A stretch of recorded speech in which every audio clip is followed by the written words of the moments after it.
thank you so much for the opportunity to come and speak. This is a topic that is very, very near and dear to my heart. I know it's very near and dear to a lot of patients' hearts as well, because patients come into my clinic all the time and they say, boy, do I need a Decipher test? Do I need a Prolaris test? What's with this Atera thing that I've heard of? And so my goal in this talk is really to cover this soup to nuts. I also am going to talk kind of more broadly about just the field of diagnostic testing and regulation in this space, because that's also, I think, for me, it's really interesting. And I suspect for patients, it's something that's a little bit out of the limelight. And hopefully folks, I think, will learn something. When we talk about diagnostic testing in prostate cancer, one of the first things that we point to is this NCCN guideline, Principles of Risk Stratification. And I'm starting to talk here because I really want to talk about where we have been, where we are now, and where we're going. And so the NCCN guidelines are probably the most used guidelines in cancer care in general. It stands for National Comprehensive Cancer Network. And these are guidelines that are used by insurance companies to decide payment and coverage. They're really used by clinicians. They're, I think, often used by patients because there are patient-facing components of these guidelines. And so within the localized prostate cancer guidelines, towards the end, but really a prominent piece of that is this Principles of Risk Stratification section. And this is the table that was just from 2024. And really, this was like the updated table for, really, if you looked in October.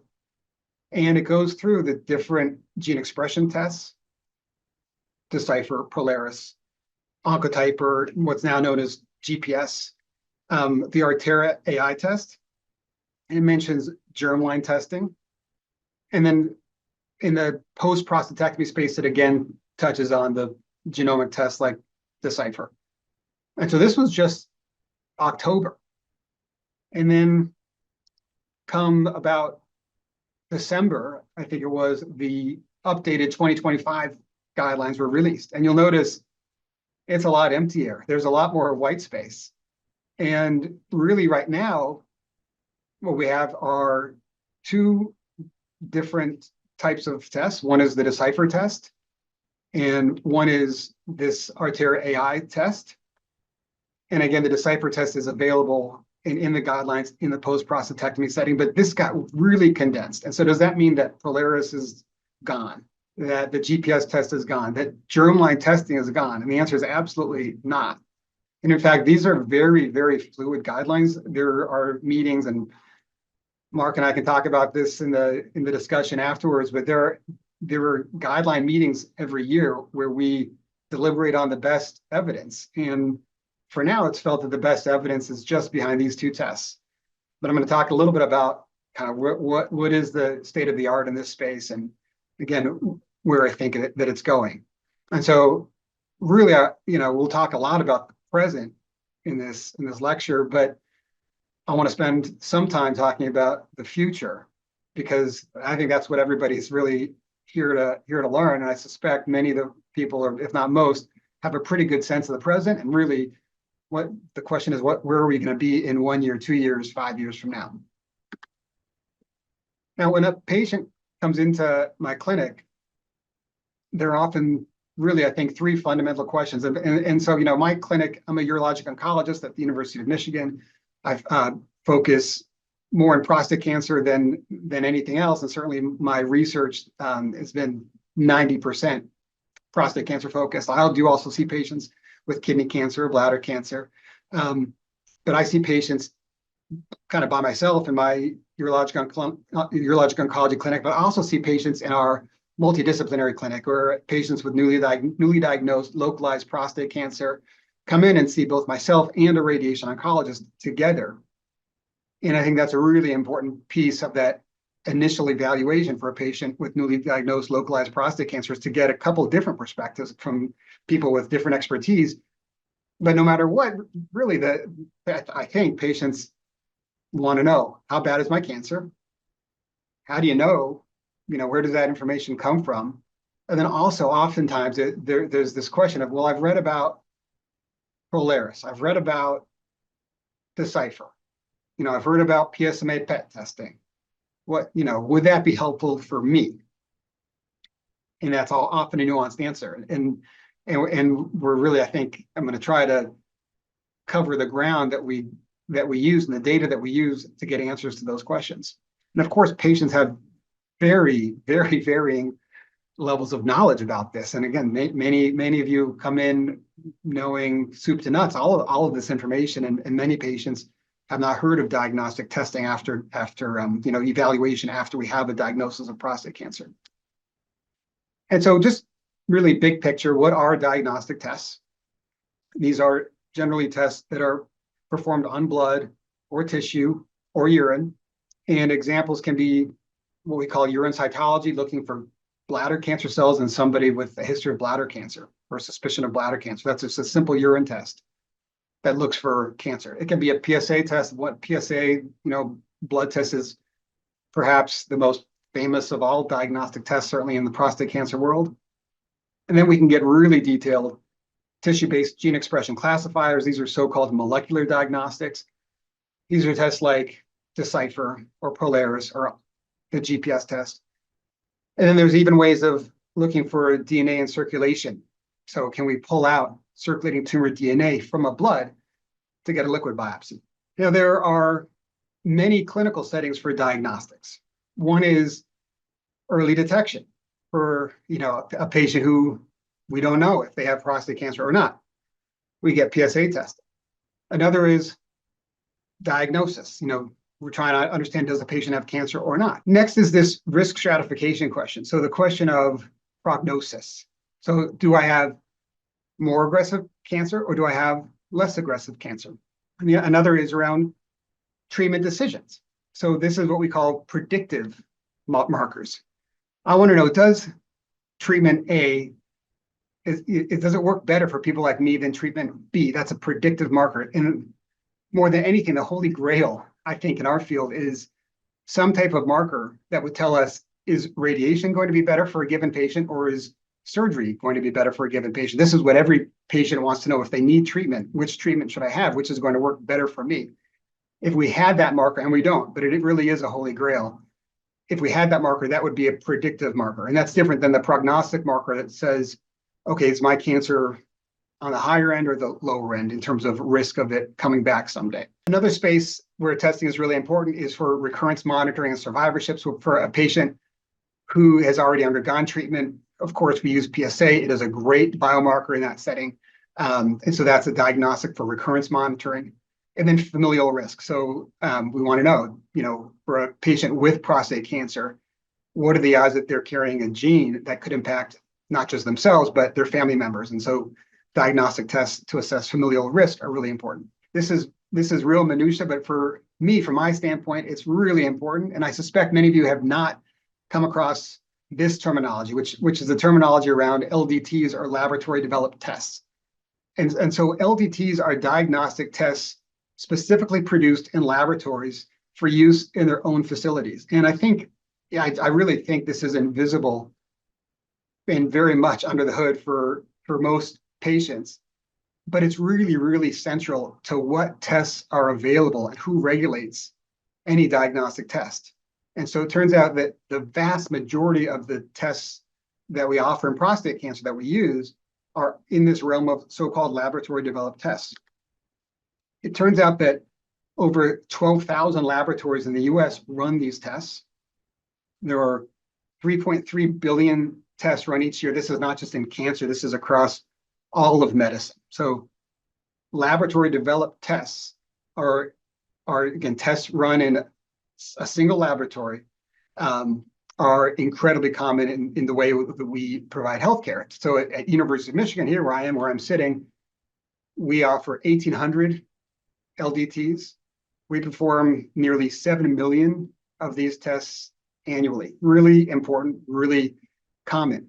And the minutia here, but what's really important is that LDTs, which are are considered so-called in vitro diagnostic tests, they're technically regulated by the FDA. I think a lot of times patients want to know, is this an FDA-approved test? Is it not? What is the FDA's role in evaluating and regulating these diagnostic tests? And so the answer is they are technically regulated by the FDA. However, since 1976, basically ever since this has kind of been in discussion, the FDA has exerted what's called enforcement discretion, which basically means they kind of look the other way. And so the FDA can regulate these tests, but the FDA has not regulated these tests to date. So that not that they are unregulated, but they're regulated in a different pathway by what's called CLIA, which is more or less known. So CLIA is basically focused on laboratory safety, on the performance of the test for measuring what it's supposed to measure, but less focused on the question of, does this test help patients and improve outcomes? And so there's really actually not a lot of regulation around that question. And so from a prostate cancer standpoint, where of course I'm really interested in understanding this and watch this space very closely and perform a lot of studies that hopefully impact how we understand whether or not these tests are helpful. We have tons and tons of these diagnostic tests. And so this is the spectrum from early detection to diagnosis and staging to biochemical recurrence, all the way to advanced disease. And we have tests in every category. And this is not a comprehensive list, but I'm sure many of you are familiar with most, if not all, of these tests. And I'm not going to get into the early detection space in this talk, but of course we have many biomarkers there. We have the biomarkers that I've mentioned in the diagnosis and staging realm, again, in the biochemical recurrence realm. And then I'm not going to get into the advanced disease space. But, I'll kind of pause the rhetorical question here of how many of these tests have FDA approval? And the answer is just a few. So turns out PHI and 4K score have gone through the FDA. One of the digital pathology AI tests called Page AI out of Memorial Sloan Kettering went through the FDA. There's some FDA approved testing in advanced disease, but the vast majority of these tests, the ones that I'm going to be talking about in this talk, are actually not FDA approved. Doesn't mean they're bad tests. Doesn't mean they haven't been rigorously studied, but they are not regulated by the FDA, at least to date. None of the tests have opted in to FDA regulation. All right, so this is really going to get into the meat of this talk, which is around some specific diagnostic tests in prostate cancer. And I've broken it up into 3 categories, and we'll go through each section separately. The first is going to be around inherited cancer risk testing. Of course, this is germline genetic testing, usually done via blood or saliva testing. A bunch of different laboratories that are listed on there perform that testing, and there are many more. The importance of this type of testing is around cancer screening and prevention, because it can potentially impact how we think about somebody's risk of developing cancer. It can impact testing of relatives, and for some patients, it can inform treatment decisions and clinical trial eligibility. Then there's genomic testing. This is something that I think at this point, most patients or many patients who have done some homework have come across. And these center around the 3 tests that I've mentioned, Decipher, Prolaris, and GPS. Each of them use proprietary gene expression signatures that are obtained from tissue biopsy. And they help right now with prognosis and risk stratification, and maybe to some degree with treatment and management decisions. And then the third category surrounds digital pathology and artificial intelligence. Again, this may be a space that some of you haven't heard a ton about. It's a really important space. We'll spend some time talking about that. And really broadly, it's a concept of using the pathology slides, the ones that are used at this point to obtain a diagnosis and make a Gleason score. Of course, those slides come from tissue, say from a prostatectomy or a biopsy that's put on a glass slide. Those can be imaged and then interpreted by a computer or digital algorithm to help inform prognosis, risk stratification, and again, treatment and management decisions. And we'll talk a little more about that. All right, so first we'll talk about inherited cancer risk testing. The really important concept here in patients with localized prostate cancer is somewhere around 5 to 10% of patients, depends on the study, with localized disease will have inherited mutations that predispose to prostate cancer. And that's important not just for the patient with prostate cancer, but it's potentially important for their family members because roughly 50% of their first-degree relatives will carry the same mutation. And for some mutations, like BRCA2 in particular, that's the BRCA gene. BRCA stands for breast cancer, but it wasn't found out, it wasn't discovered until well after the gene was discovered that, hey, it doesn't just predispose to breast cancer, but it predisposes to prostate cancer. And it can predispose for some patients to pancreatic cancer and some other cancers. In patients with BRCA2 mutations, tend to have a bit more aggressive disease, tend to be at higher risk of developing metastases down the road. And so that's really important.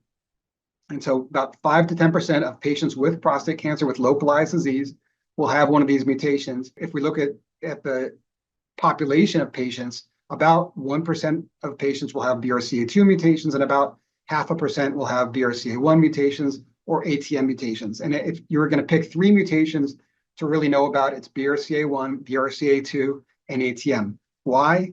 Because overall, these are the ones that may predispose to more aggressive disease. We know BRCA2 does, and BRCA1 and ATM, depending on the study, can predispose to more aggressive disease. And importantly, we're not going to get into advanced disease, but importantly, these are the ones where patients tend to respond better to a certain treatment that can be used in the advanced disease setting. And those treatments are called, or the treatment is called PARP inhibition, which targets the same DNA repair mechanism that these genes are impacting. And so, of course, we don't want to see these mutations come up, but actually in the advanced disease setting, it can be advantageous when we find one of these mutations present because we have a drug that can work better for those patients. Do we use that drug in the localized disease setting? No, not yet, but there are clinical trials that are investigating that question. So, the last point on this slide to make is just, these are the rough percentages. There are potentially some differences depending on ancestry that can impact the likelihood that somebody has one of these mutations present. Now, the time that we really started focusing in on this was about 10 years ago when this really important publication came out in New England Journal of Medicine, led by Colin Pritchard at University of Washington. And they showed that among patients with metastatic prostate cancer, over 10% of the time, mutations in some inherited pathway were present. And so that was much higher than we expected. And then they showed the breakdown, and that's what this pie chart is.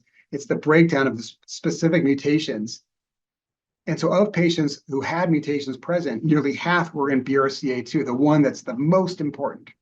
So about half the time when we find mutations present, at least in the advanced disease setting, it turns out they're BRCA2 mutations. Really, really, really important and clinically impactful. What do we do about, the localized setting, and what do we do in terms of who should be offered germline testing? Again, we tend to refer to the NCCN guidelines. There's both inclusion of these testing guidelines in the localized prostate cancer guidelines and a whole separate familial testing section, or actually a separate guideline that includes breast, ovarian, pancreatic, and prostate cancer now. And they basically boil down to this, and they're more complex than this, but I really recommend both the clinicians and the patients, when we think about this globally, this is the broad strokes thing to remember. So for patients with low risk and intermediate risk disease with localized prostate cancer, we recommend germline testing if there's a strong family history, and not just a strong family history of prostate cancer, but breast, ovarian, pancreatic, colorectal cancer, all counts. So strong family history of one of those cancers and lower intermediate risk prostate cancer, that means discuss germline testing. Well, what if somebody has high risk prostate cancer? Well, we don't even need to know family history at that point because they are recommended to undergo germline testing. So that's a whole lot of prostate cancer, patients with prostate cancer with new diagnoses who should be having discussions around germline testing. We know that's not happening. And in fact, probably about 2% of patients with localized prostate cancer are undergoing germline testing. but we need to do much better with that. And the same recommendation holds for patients with metastatic prostate cancer. Any metastatic prostate cancer diagnosis means germline testing should be recommended. So this, again, I'd really loved for everybody to see this, know this. Not every clinician is aware of these guidelines. So this is one of those where a patient who shows up at their urologist office or radiation oncologist office and asks about this is being a good advocate for themselves, and so that's something to keep in mind. One of the questions actually that we talk about is, well, are we underestimating the number of patients that we should be testing? And from my standpoint, we're at 2% of the recommended 2% of the recommended population of patients who should be undergoing testing. But there's discussion of, should we actually just say anybody with prostate cancer, regardless of family history, should undergo testing? And we actually looked here at the University of Michigan in collaboration with one of the large urology group practices that we have a close relationship with, led by Jason Hafron. And we looked with them in both of our sets of patients, and we looked among patients with metastatic prostate cancer and among patients with localized prostate cancer who underwent testing, and said, well, what are the rates of mutations that we're finding? And I'll just highlight the kind of the lighter shading, which is the proportion of patients with mutations present. And overall, it was about 9% and change. In the metastatic setting, about 8%, and actually in the localized setting, it was 11%. So it happened to be higher in the localized setting than the metastatic setting. So that's a little bit higher than the numbers I quoted you, and it suggests to me that really we may be under testing. That there are a whole lot of patients out there with localized prostate cancer who have mutations in some of these important genes, and we're probably we're probably limiting ourselves too much in the current guidelines, and probably over time we'll expand those recommendations. It would not surprise me at all if 2 or 3 years from now the recommendation is for anybody with any diagnosis of prostate cancer to have a discussion around genetic testing. Testing is very cheap. There are a lot of labs that perform testing. It is usually covered by insurance, and when it's not, there's usually a maximum out of pocket of around $200 to $250. One of the issues with genetic testing that will come up, and that probably many of you have heard, is that there just aren't enough genetic counselors. That if we refer a patient for genetic testing, even at University of Michigan, where we have many amazing genetic counselors, it's going to take 4, 5, maybe 6 months for them to be scheduled, because there just aren't enough. And in the community, I think that those waiting times are really even worse. And so we looked a few years ago at a question of what happens if we as urologists and medical oncologists are the ones who are providing education around testing and performing the testing ourselves, which was a little bit controversial at the time. And so we implemented it, but also studied it on a prospective protocol. And we published just a few years ago, asking the question, is it safe? Do we do a good enough job? Do we do an accurate job of providing the education? And the pathway was for us to provide the education around testing for patients, have patients then be able to make the decision whether or not they want to undergo testing. And then if we do find a mutation present, then we make that referral over to the genetic counselor. And what that does is it takes us, from say 100 patients who need to be referred to just those 10 patients with a mutation who get referred. And so from a genetic counselor standpoint, it really more efficiently uses that restricted resource.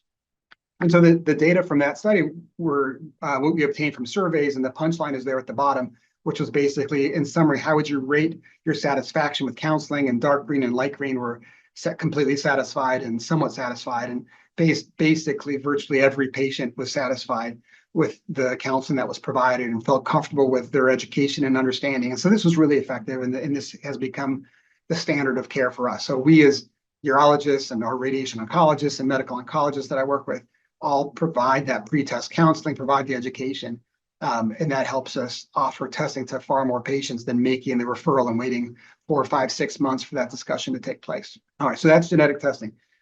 next, we're going to discuss these gene expression biomarkers. And again, the purpose of these tests is both to help us with prognosis and risk stratification, and potentially to help us make better treatment and management decisions. And from a really high level, this is what risk stratification is like in the way that we often use it. And probably many or all of you are familiar with the NCCN risk groups.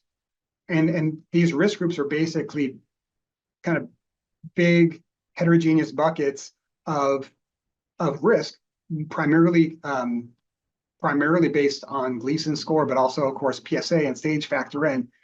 But we basically divide into 3 or 6 groups of patients that more or less have risk that ranges from low to high. But really what we know is that risk is a continuum, that risk is really incremental, and there's overlap of risk within and between individual risk groups. So there can be a patient with favorable intermediate risk prostate cancer who actually has ultimately a higher risk of progression than some patients with unfavorable intermediate risk disease, and of course vice versa. And so what we want to do in terms of better utilizing risk stratification is to really better tease out where patients fall along this continuum.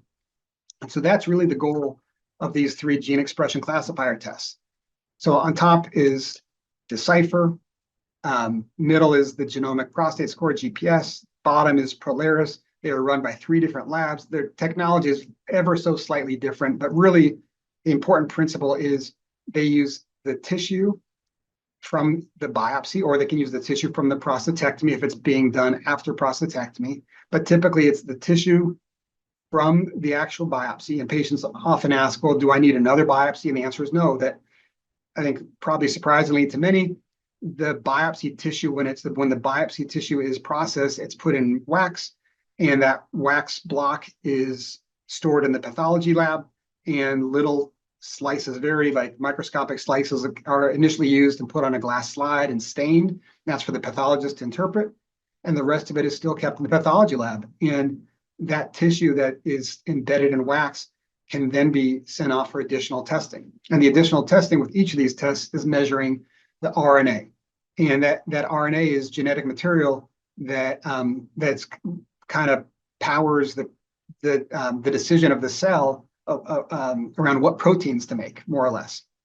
And so when there's more of certain genes present, when certain RNA is expressed more, then when we measure the right genes, that can tell us that the cell is more likely to grow faster, more likely to, say, spread over time, that cell might progress more rapidly in the long term.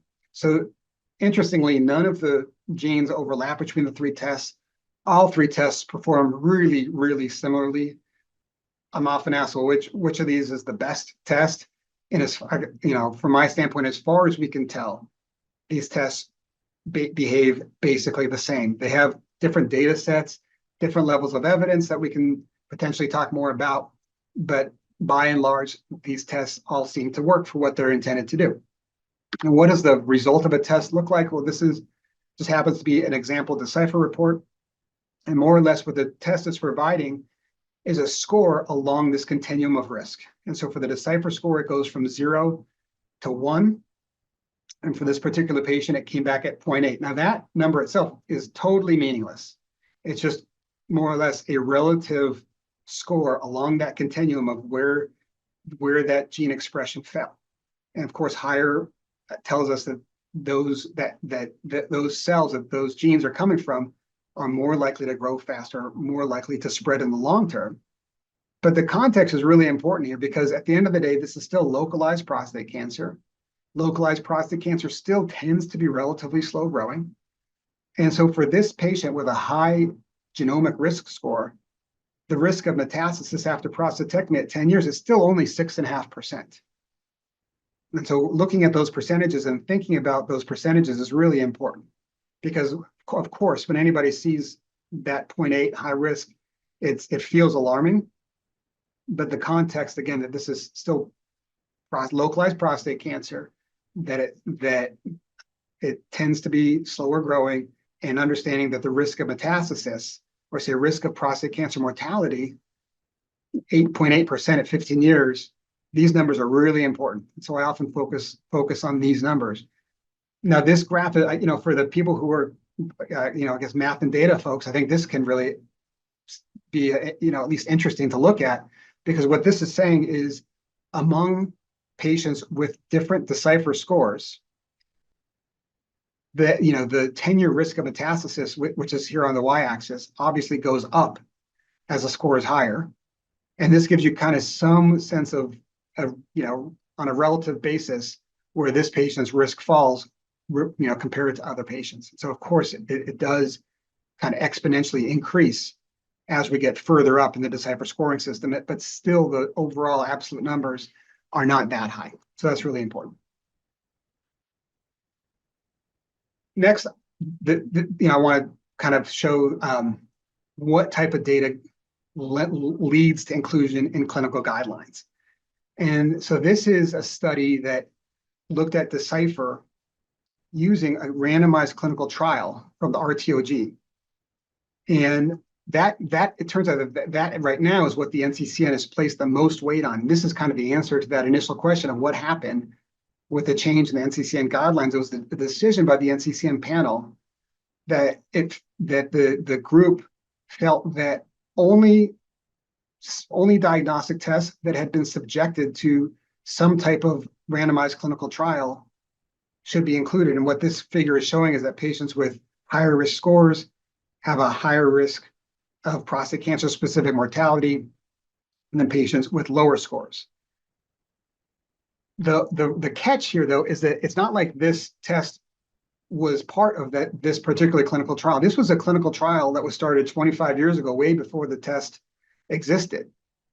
But because these tests can be run on archived specimens that have been sitting in a pathology lab somewhere, we can, or in this case, Felix Fang, one of my close friends who passed away this past year, radiation oncologist at UCSF, led this work going back in time and using those specimens and testing them in this randomized control trial setting, basically after the fact. And so that's kind of the key nuance there for folks to understand where those NCCN recommendations are coming from, where the guideline change is coming from. We've been running a clinical trial here, actually two clinical trials that just I'll briefly mention. One is called the G-minor trial, Genomics in Michigan, Impacting Observation of Radiation.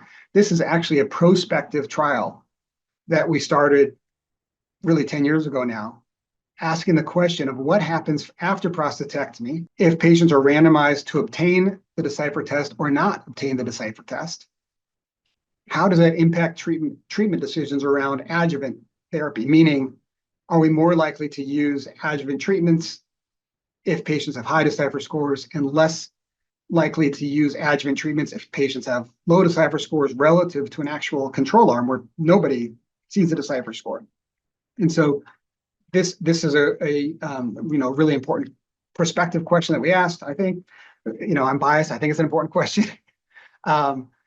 It enrolled 350 patients, and we had just published our initial findings from this study, and the punchline is here. And I'll take a minute to walk through this. And what this is showing is patients broken up by CAPR-S risk. And so CAPR-S risk is another way of using clinical factors that's a lot like the NCCN risk groups, but we're using the CAPR-S criteria to identify high clinical risk and low clinical risk patients, and then asking for patients in the control arm that's UC or usual care, or low genomic risk, or high genomic risk, what is the probability that they received adjuvant treatment, meaning radiation, usually with or without hormone therapy, after prostatectomy? And what we're seeing here is that if we just look at the high clinical risk group, patients with high genomic risk were more likely to get adjuvant treatment. Patients with low genomic risk were a lot less likely to get adjuvant treatment. And patients in the control group were somewhere in between, but basically towards the lower end. And basically identical findings when we look in the low CAPR-S half of patients. Patients with high genomic scores were more likely to get adjuvant treatment. Patients with low genomic scores were less likely to get adjuvant treatment. And patients in the control arm were more or less somewhere in between, but closer to the low genomic risk group. So the answer initially from this study is yes, this test impacts decisions. What we and everybody wants to know is, okay, that's fine. Did patient outcomes improve? And because prostate cancer is a relatively slow progressing cancer on average, we still need a few more years till we're going to be able to answer that question. And so we expect in the next 2 or 3 years, we will be able to analyze for differences in biochemical recurrence and metastasis according to treatment arm. We also looked at the impact of testing on quality of life. So urinary incontinence, urinary irritation, and sexual function, because you might suspect, well, if we use more testing, if it impacts use of adjuvant treatment, it's going to lead to worsened quality of life scores. And here, red is the control arm, blue is the intervention or genomics arm, and there's no difference. You can see the curves are right on top of each other. And this is at 0, 6, 12, 24 months after prostatectomy. So there was no impact on quality of life. We are also running a study that is still enrolling patients that is called G-Major. And this is a similar study, but in the newly diagnosed space. So this is for patients with newly diagnosed favorable risk prostate cancer, basically grade group 1 and grade group 2 prostate cancer. And they are randomized to either undergo testing and it can be Prolaris or GPS or Decipher, or no testing. And so this is my chance to just say thank you to everybody who participates in clinical trials, because it makes a big impact. Oftentimes, it doesn't help the patient who's participating, but it helps further the field. It helps patients 3, 4, 5, 10 years from now. It makes a big difference. And it's only with patients participating in these types of trials that we are able to answer what I think are some of the most important questions, today that people want to know. In this case, does genomic testing help us in the newly diagnosed favorable risk setting? And so this is, again, it's still enrolling, it's still accruing. We expect accrual to be complete in the next year or so, and then it's still going to be several years till we have answers to these questions. There's similar trials being done around radiation. This is the Predict-RT trial. Patients who are undergoing radiation undergo Decipher testing, and then they have their treatment intensified or de-intensified according to whether they have low or high Decipher risk. And so here the question is basically, for patients with high Decipher scores, is the addition of apalutamide helpful? And for patients with low Decipher scores, can we decrease the length of ADT that they're exposed to? And so this is another, I think, really important trial. It's almost completed accrual. And again, we hopefully will have answers in the next 3, 4, or 5 years. So just to sum up this section, how do I use these tests? Well, of course, my first choice is a clinical trial. I don't see these tests yet as standard of care, and I think clinical trial is our best chance for figuring out whether they should be standard of care in the future. Outside of a clinical trial, I think they can be really helpful as a tiebreaker for when we're deciding between surveillance or some kind of treatment, surgery or radiation in patients with high volume grade group 1 cancer and patients with grade group 2 cancer. So they can be a useful second piece of information that can help sway us one way or the other. And they can help at this point guide adjuvant hormone use for patients who are undergoing primary radiation therapy. They can help tailor low, no use, short term versus long term, but really still this needs to be figured out in a clinical trial setting. Those questions are being asked. They will be answered in the coming years. All right, so the third part, what about AI, artificial intelligence? Hopefully many of you recognize Allen Iverson here. I just got this shot last year when I was visiting Fox Chase Cancer Center. I was kindly invited to give a lecture there, and they had a box to go see a Sixers game, and in walks Allen Iverson very randomly. He was like walking up there and poked his head in, and so that was the night before I was giving a talk that also touched on AI. So I was able to slip this slide in there, and I decided I think anytime I bring up AI in the future, I'm going to have to mention Allen Iverson. I do like that shot, and any chance I get to show it, I think I'm going to do that. But this is potentially a space that I think patients are less familiar with. Many have probably heard of it. Hopefully, wondering what's going on with, what does it mean? What's going on with digital pathology and artificial intelligence? And this is a schematic of the Atera test, and really all the different tests that are being developed in this space are just like this, at least in concept. And really, there are two modalities of information that are used for these types of tests. One is our typical clinical data: age, PSA, grade group, surgical margins, T-stage. And the second is the images from the slides that the pathologist is looking at to make the diagnosis.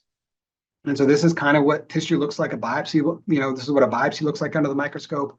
Prostatectomy, there's bigger sections of tissue, but this is the stained slide. The stained tissue under the microscope is digitally imaged, and now that's really becoming the standard workflow at most institutions. Is instead of looking under the actual microscope, these images are being scanned and looked at digitally on the computer.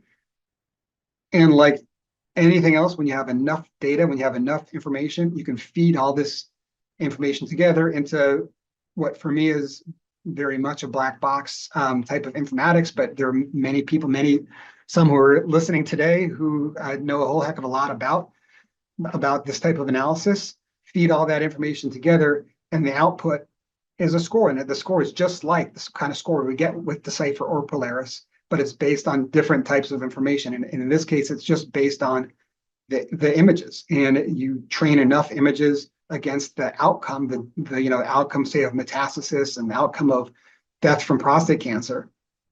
And those images actually, of course, carry a ton of information that machine learning algorithms can piece together. And so here's an example of data from the Atera test. And this slide is showing patients grouped as high, intermediate, and low Atera risk. And on the y-axis is risk of distant metastasis.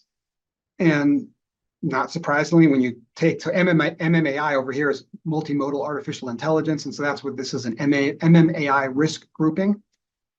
When you take all this information together and you compare it to a new set of patients with, say, well, how does it perform? And it's called external validation. We develop an algorithm. Now we test it in a different population of patients. It performs really well. And so, we saw initial encouraging results with this biomarker, and then it's now been validated again and again. It's been validated in several RCTs, randomized controlled trials, similar to Decipher. These aren't trials that are performed from the get-go. They're trials that were performed 20 years ago, where we're digitizing the old images and testing it using historical data. But that's still considered a higher level of evidence. And that's also what we're doing right now with a post-prostatectomy biomarker, again, with Atera. This is work that I've been helping lead along with Dan Spratt at Case Western, using trial data from NRG, the Radiation Oncology Cooperative Trials Group, taking two separate trials, using part of the cohort to develop the model and part of the cohort to test the locked model. And sure enough, when we look at key outcomes that we're interested in, distant metastasis, death with distant metastasis, biochemical failure, overall survival, this MMAI is really accurate. So on the right, when we see a figure like this, anything to the right is associated with worse prognosis, anything to the left means better prognosis. And so what this is telling us, for example, is that when a patient, when we're trying to predict distant metastasis based on the MMAI score, it performs really well for predicting that particular endpoint, and so on for all of these endpoints. We've also said, well, how about trying to figure out if we can use this MMAI risk grouping to help us understand whether patients benefit from hormone treatment in this setting or not? And the answer is maybe. And so when we look at the lower risk MMAI group, and we compare patients on these studies who got radiation alone in red to radiation plus hormone therapy in blue, these curves are on top of each other, meaning the risk of distant metastasis was no different. The hormone therapy didn't add anything for patients in the MMAI low risk group.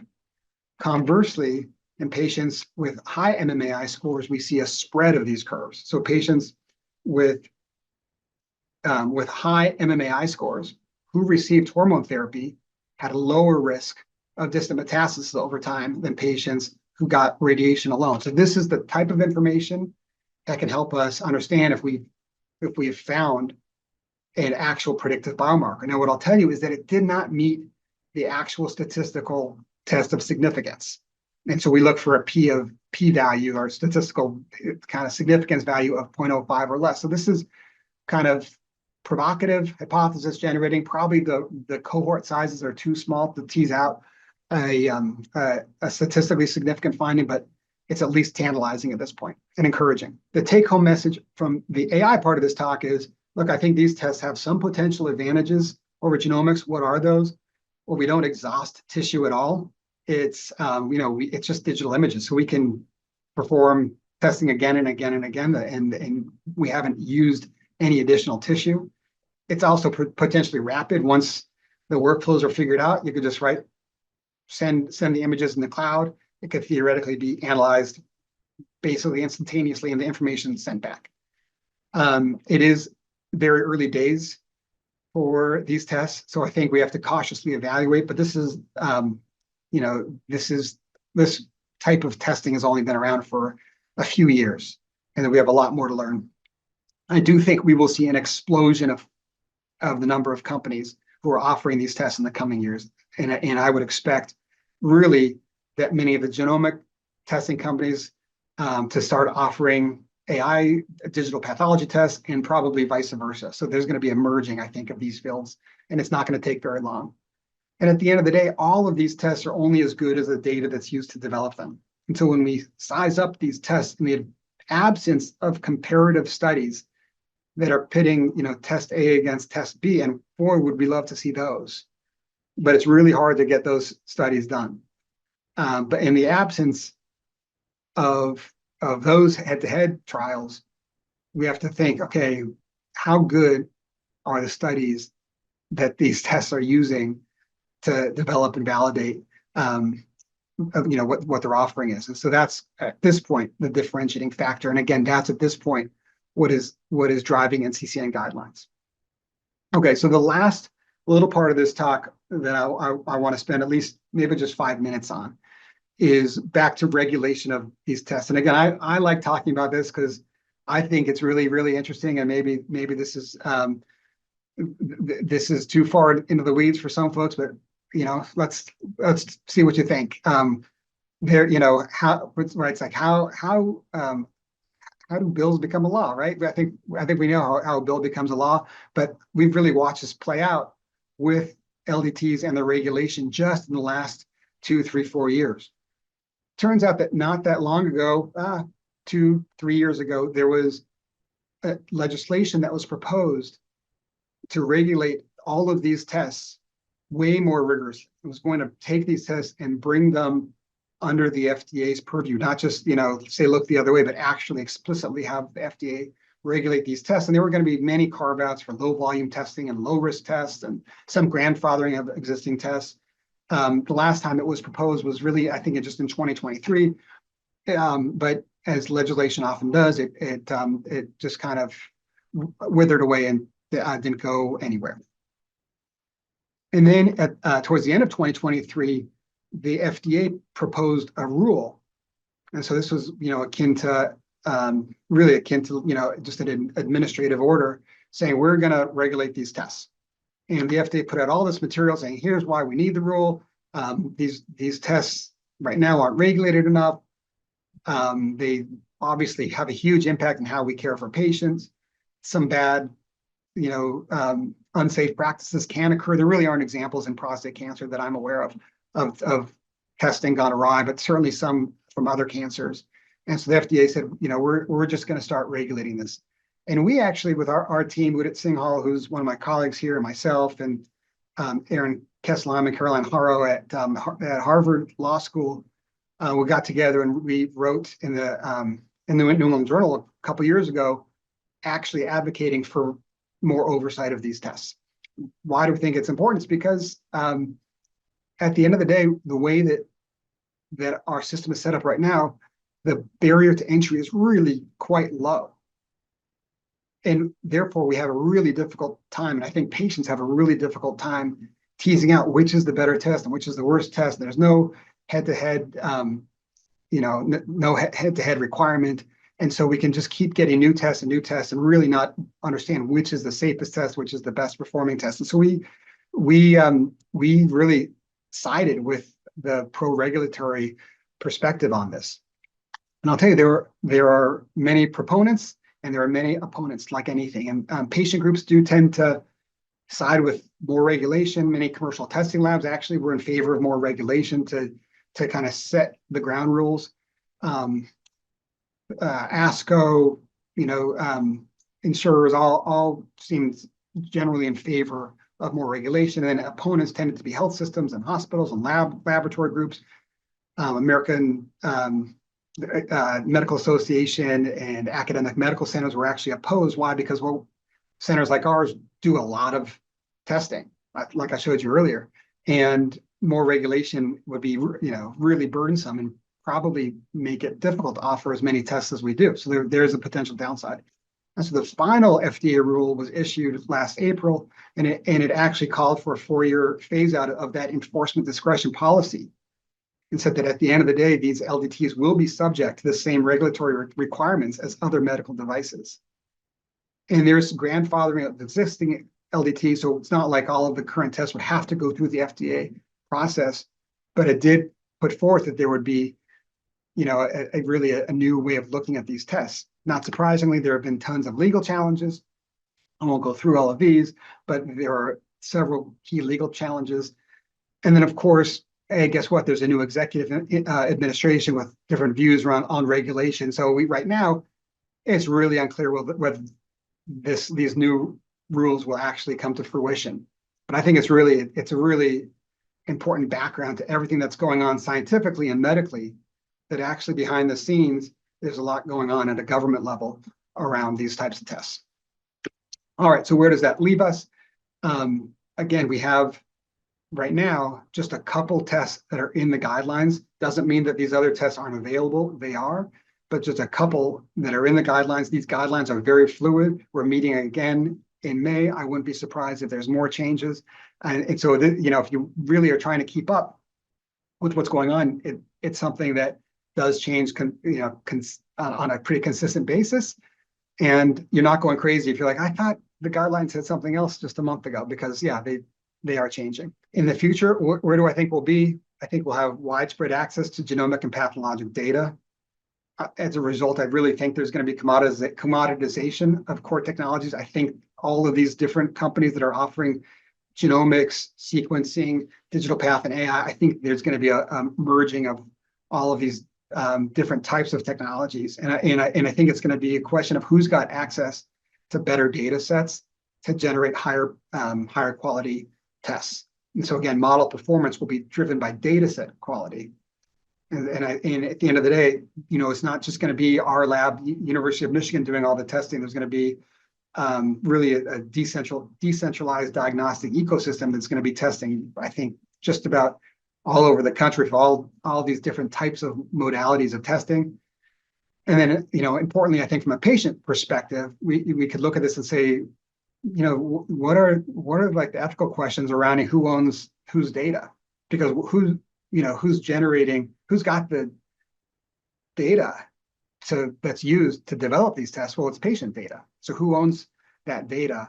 And are we ensuring that all of that data is being used in the most ethical possible way to develop the tests that rise the bar of ones that we want to offer to help our next patients? And so my final take-home message is this.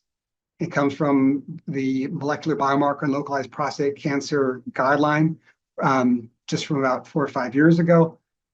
And if you take nothing away from this talk, but this take home, it's the panel endorses the use of these biomarkers only in situations in which the assay results, when considered as a whole with routine clinical factors, are likely to affect a clinical decision. These assays are not recommended for routine use, as they have not been prospectively tested or shown to improve long-term outcomes. And so that's an important punchline here, is that these aren't tests that we should just be getting because they exist. These are tests that we should be getting if they're going to inform a clinical decision that is going to help drive potentially a better patient outcome. And that's the purpose. That's why we order these tests. That's why we develop these tests. And so again, I hope that makes sense as a take-home message from this talk. And so at the end here, just want to say thank you for having me. Really, really appreciate the opportunity to come speak. I know I've heard a whole lot about this conference over the years, and honestly, it's a huge honor to be invited to be here and speak to this audience. This is my family, my wife, Wendy, sons, Oliver and Jacob. This was Lake Michigan in November. It's cold. Thanks again. I'm not just saying that because I know you well and you're on staff and I've known you a long time. That I was saying the pace, I'm so glad you took time to explain each slide because it's a really difficult area.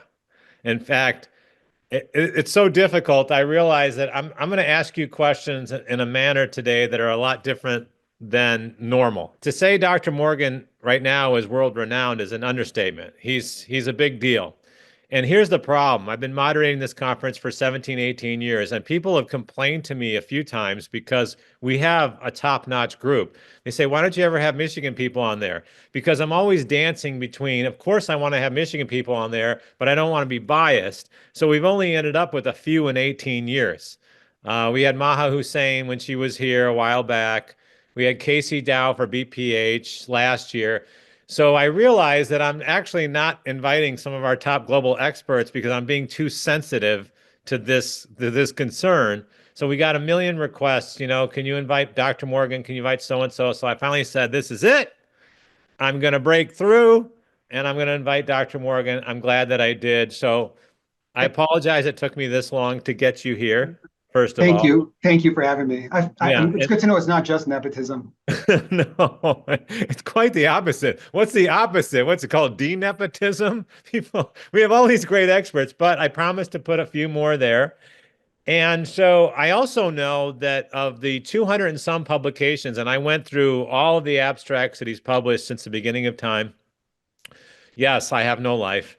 And I realize his breadth of knowledge is so wide. We're going to take advantage of it today. So for those of you who thought we were just going to talk about Prolaris and Oncotype and Decipher and Artera, I apologize. He covered that 10 times better than I can cover it. So we will touch upon that. But one thing I need to also touch upon is I have two questions for you I've always wanted to ask you. Okay, probably more important than any other question I could ever ask you if you showed up at a lecture or were you in the conference. Okay, here's Moyad question time. The first question is, who's your best friend at Michigan? That's so mean. Why would you make me do that? My best friend at the University of Michigan? Yeah, just your best friend in the state or at the University of Michigan. Who is your best friend? Well, yeah, I mean, I'll tell you that I do have a clear answer. And I mentioned in my talk, it's Felix Fang who passed away, radiation oncologist. And we were so tight. And he took me under his wing when I got here in 2012. And he was just a year or two senior to me. But the whole reason that I can give this talk, that I got into genomics, it was not, my research was different when I was training in my lab. I run a research lab that is still focused in advanced prostate cancer. But I think thing that I'm most often asked to talk about, stuff like this, it's because of Felix. And we were just very, very, very close. And he passed away of cancer just in December. For those of you who didn't know Felix or did know, you have to Google it after this Q&A because I did not expect that answer. It was actually called, it was old Moyad sarcasm originally. You were supposed to say Mark Moyad. That's supposed to be who your best friend was. But then it brought up a giant. So I was going to talk about him later. Let's take this moment for a second. And can you just tell people who Dr. Fang was, Felix Fang? He was a major giant, major impact person and died young recently of cancer. And all the way until the very end, he was just constantly pushing the envelope for education and research and patient care. And that's all I can say because I barely knew him. But can you say a few things about him? Because I did not expect this moment. Yeah, I love talking about Felix. Felix, people talk about as a once in a generation scientific talent, which he was. So he passed away at age 48 or 49. He was here for many years and went to UCSF 5-6 years ago. And he has impacted scientifically genomic testing and digital. He's helped started the Atera company that I've talked about. So scientifically, he's published in the biggest journals, some of the most important studies in our field, these big mutational landscape papers, stand up to cancer studies that he's led. But he's also started companies like Artera, like a breast cancer genomics company. But I think his legacy that he will be known for more than anything is the mentorship, taking Mm. so many people under his wing. He took me under his wing, basically, I mean, mentorship of somebody who's a peer, mentorship of students, postdocs. If you look at his papers, they all have many mentees, and many people then go on to lead their own research programs. So, like all prostate cancer roads still lead to Felix. And just a genuinely nice guy, right? Nicest, just humble, just like, yeah, he's the like really, I already, when I have an important conflict decision, thinking something career-wise, professionally, I need to call Felix. Like that's missing for me. And because Wow. for many, many, many people, that was the person that you would call. That is awesome. I did not expect that. I thought maybe we'd talk about him toward the end, but I'm glad we brought him up at the beginning because it was, I mean, such a major loss. It's just painful, you know? Very, very painful. And like the whole thing, people, I think, and patients probably are sensitive to this too, that like the sense of competition between the urologist and the radiation oncologist, like we're not on the same team when if obviously we're on the same team. We're all trying to solve the same problem, help patients with prostate cancer. But there's a sense of competition. And if that was ever something that I was exposed to in the past, the competition, which I don't remember, but that just like like Felix like wash that away, right? We are on the same team. Yeah. We're trying to address the same problem. We do it in different ways, and different patients will benefit from our expertise in different ways.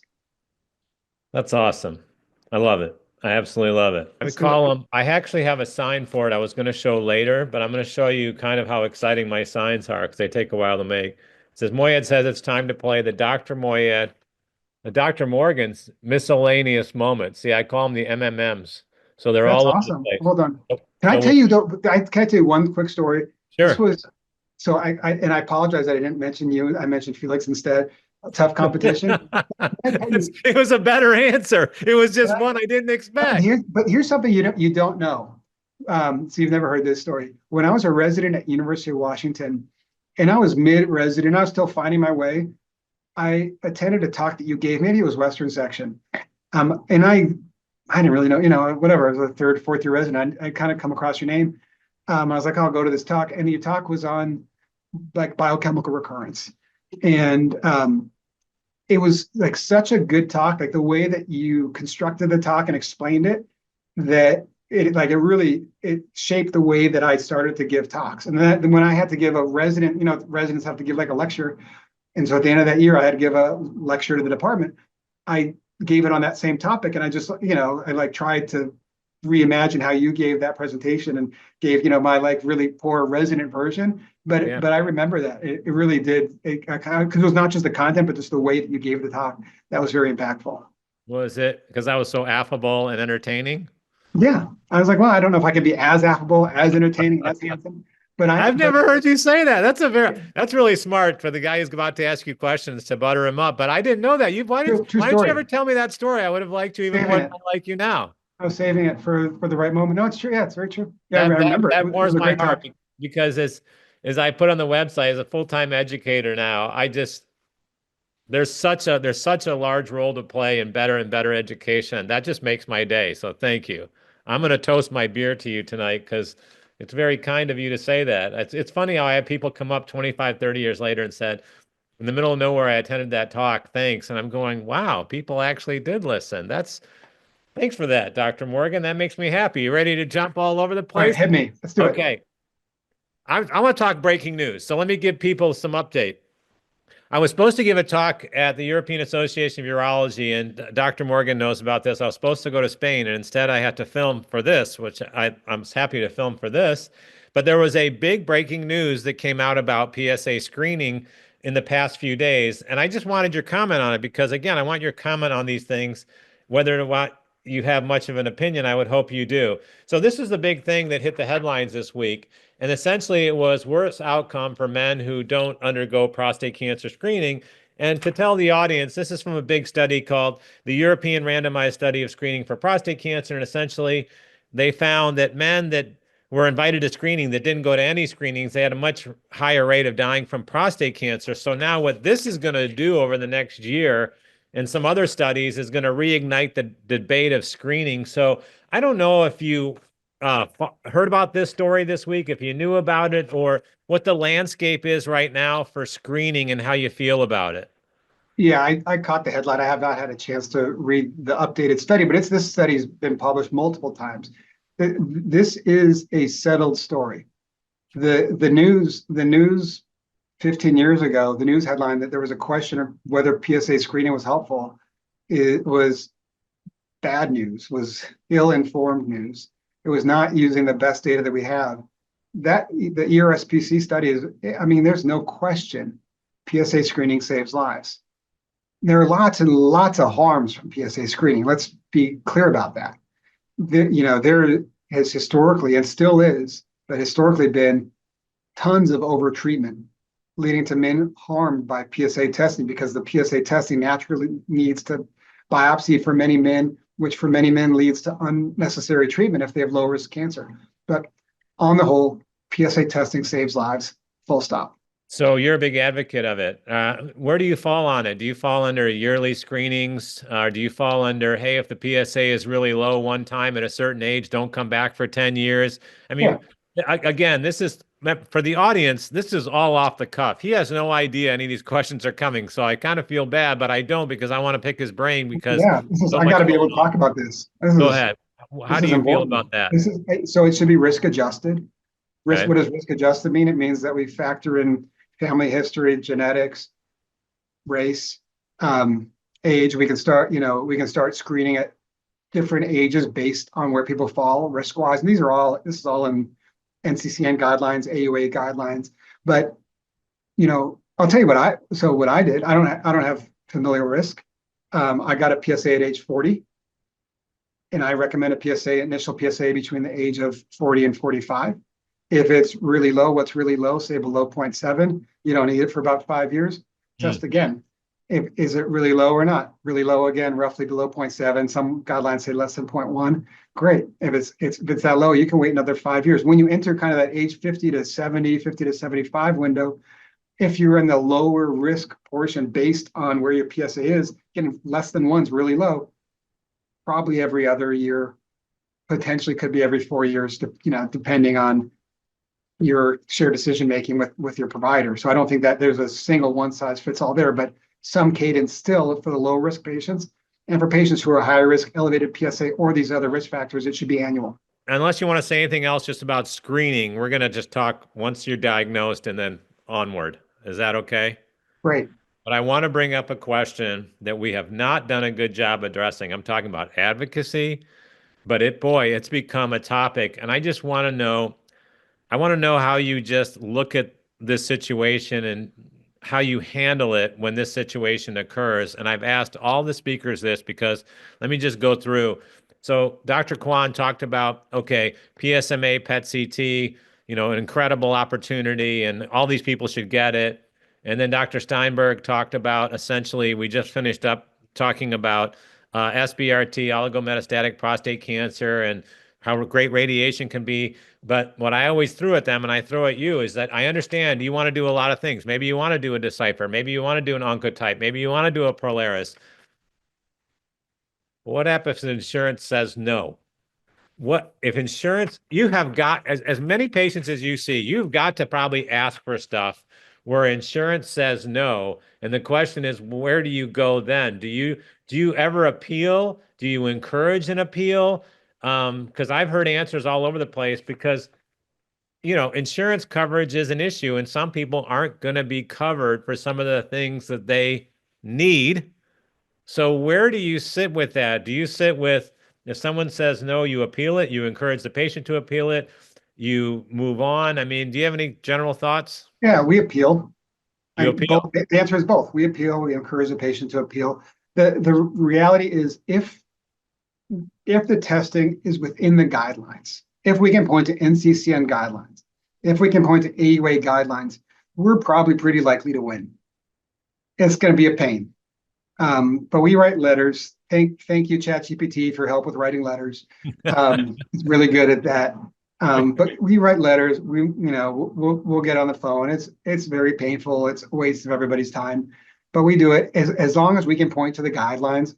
We're usually gonna come out ahead. Is the patient involved in that process of the appeal? Sometimes, yeah, sometimes yes, sometimes no. Usually they've already tried on their end. Okay. And then it comes back to us and they say, I'm not getting anywhere. And then we'll do what we can. Coverage is getting more reasonable for things like PSMA PET, for genomic testing, for germline testing. Certainly MRI. Like we went through a period with MRI where we had to fight for every MRI, for prostate MRI 7-8 years ago. And then eventually, like the guidelines were clear, that went away. Same at first for PSMA PET. 3-4 years ago, we were having to advocate to fight. Now it's actually pretty rare. That's one. The second thing is for a lot of tests, especially like the genomic tests or for germline tests, most labs will have an out-of-pocket fee that's capped. It's something that is not usually too exorbitant. Something often in the realm of $200 max, which for a lot of patients is okay. And for patients where that's really out of range, they'll often work towards other solutions. So most of the time, I would say almost all of the time when we want to get a test, we can find a way that is reasonable for the patient. That's awesome. So, and when you're involved in the appeal, does it take a long time to hear the answer again, yay or nay? Or is that something that moves with some No, speed? usually by the time if like I'm on the phone, we have APPs who are amazing. We'll also make these calls. That decision is advanced practice provider. So a nurse practitioner or physician's assistant. We'll hear usually within a couple of days at that point. Beautiful. And often on the phone, we have a sense of what the decision is going to be. Really? Yeah. And usually, again, it's like if we can point to the guideline, sometimes we point to the guideline and they say, no, we've already made a policy and this isn't it.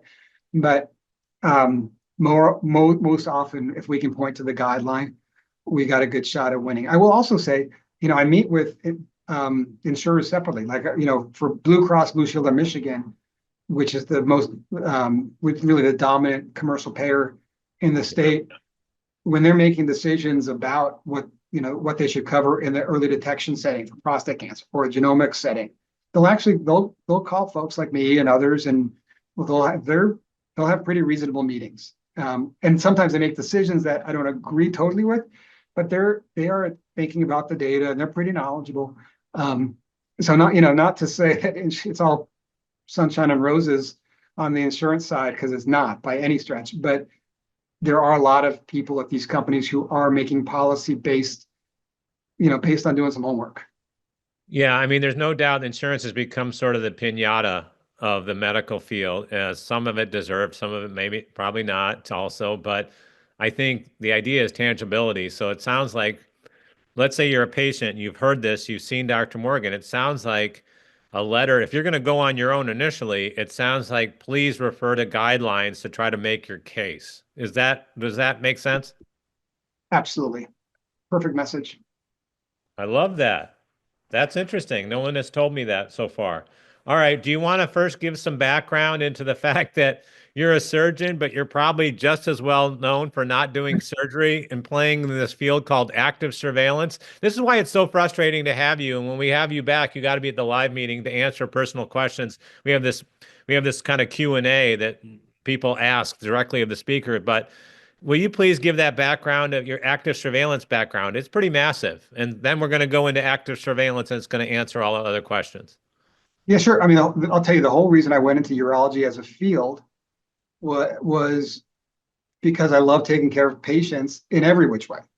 I mean, I enjoy being in clinic and meeting patients. And yeah, I mean, surgery is something that I find really gratifying. And so those merge really well together in urology, because it's not like we're the cutters that we're going to go cut and then that's the only thing that we want to do, which is I think sometimes what people think is in the mind of a surgeon, but really we want to take care of patients, and I want to take care of patients. And so for a prostate cancer patient, a patient with prostate cancer, that means that we offer them the best management strategies for them. And that means for a lot of patients, surveillance. And I really love helping patients avoid treatment if it's unnecessary. And for other patients, they're better served by radiation than surgery. They are surprised when my recommendation is for very clearly for radiation.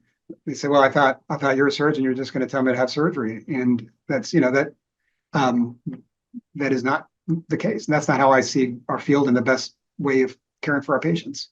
Yeah, that's beautiful because there's a stereotype, right? That's out there, and I know people like to carry it, but I don't necessarily agree with it anymore. It was this idea that they loved this one 10, 20 years ago. People would love it. Hey, if you have a nail, everything looks like a hammer or whatnot. But I used to always joke, yeah, but if you sell an over-the-counter pill, everything looks like a mouth. If you own a microwave, everything looks like it needs to be radiated. It's just like, Yeah. what?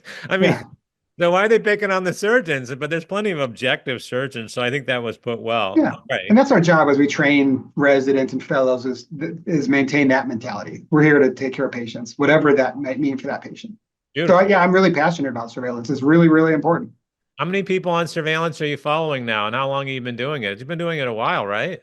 Surveillance since, I trained at University of Washington. I did my residency there, finished in 2009. Dan Lin started the Canary Pass study, and I'm thinking like 2005-ish. Wow. So I was so active surveillance, and of course it predates what we've been doing in the U.S. If you look at Canada, you look at Europe, Australia, people have been doing surveillance since probably easily the 90s, if not before then. But I was really exposed to surveillance under Dan's mentorship when I was a resident at University of Washington. I saw the Canary Pass, which is the prostate cancer active surveillance study that registry developed, led out of University of Washington, Fred Hutchinson Cancer Center. I watched that as a resident, and I think I really understood from the get-go that we are overtreating patients with prostate cancer, that we can't advocate for screening on the one hand and then continue to overtreat on the other, because that leads to more harm than good. And so we talked about screening. I believe in screening deeply, but if you're going to believe in screening deeply, you have to feel just as passionate about only treating patients who are going to benefit from treatment. And so that's the goal. Good point. So let's talk about active surveillance patients, and that can lead to other topics. But before that, I want to throw in a curveball. All right, you ready for this curveball? The first one didn't go too well, although it ended up in a tribute, but made me happier. Your second question, I'm going to get it out of the way. Who wins the Michigan? Notice I put the Michigan versus small Nice. case Ohio State football game in 2025. I honestly can't even remember a time when Ohio State would win that game. It's been so long. So I think undoubtedly Michigan. I mean, that's the correct certainly answer. not this decade. So it could be. I think we may go the whole decade. Well, that's the correct answer. Not that I'm biased, but the reality is that just so you know what I deal with, thank God I've got one person from Michigan. Anytime I say this, I get something in the mail randomly. I don't know how they find me, whether it's a PCRI at Michigan, they find me. I got this in the mail last time I asked a speaker to predict the outcome. This is difficult to hold. This is radioactive. But I love the passion, but I agree. I mean, we've become very arrogant. So hopefully we won't suffer from that. But I appreciate your prediction. And just so you know, the answer to that question is correct. You got the right answer. Are you ready to go back I'm 1 for 2. Yeah, okay. 1 for 2. I've seen your name thrown around about all over the place, and it came up to this. Hey, let's change the name of Gleason 6, called GG1, grade group 1, they call it. And let's change the name. Let's not call it cancer. Let's call it indolent lesions of epithelial origin, IDLE. Yikes, that's a long word. And then I picked this up from a couple of weeks ago, and they talked about how they were actually able to change the name in thyroid cancer. They changed one of the names, and they were successful. Haven't been as successful in other places. And then they have a number of urologists that say, no, don't change the name. And then, of course, they have some that say, do change the name. So I'm going to throw this down here. I've always wondered your opinion on this. Do we have to change the name of Gleason 6 prostate some of these active surveillance and what they're dealing with? This is such an unfair question to you because it makes you take a stance. against something that's so controversial, but Yeah, I'm happy to take the stand. I'm glad you picked idle. You didn't pick, the other one thrown away, I think not seriously, is prostatic epithelial neoplasm of indeterminate significance. yeah, no, I can't say that one. That's probably why I didn't type Yeah, it. it's PENIS. So yeah, go figure. Any Who are deciding these silly names? Anyway, I'm yeah, not saying I don't know where I would stand. I want to know where you stand on this yeah. changing the It's name because just as a people say this is too much anxiety, but then I see other people. I saw the head at Harvard said, look, if you change the name, people don't come back as often. They don't take it as seriously. And a lot of times we get it wrong. And so I just I just want to know what you think. Okay, before I tell you my answer, I have an answer, but I want to couch this, the two perspectives, which I think are both very reasonable. One is led primarily by pathologists, who of course are the ones that diagnose cancer. So who are we to question the pathologists? Because at the end of the day, they're right.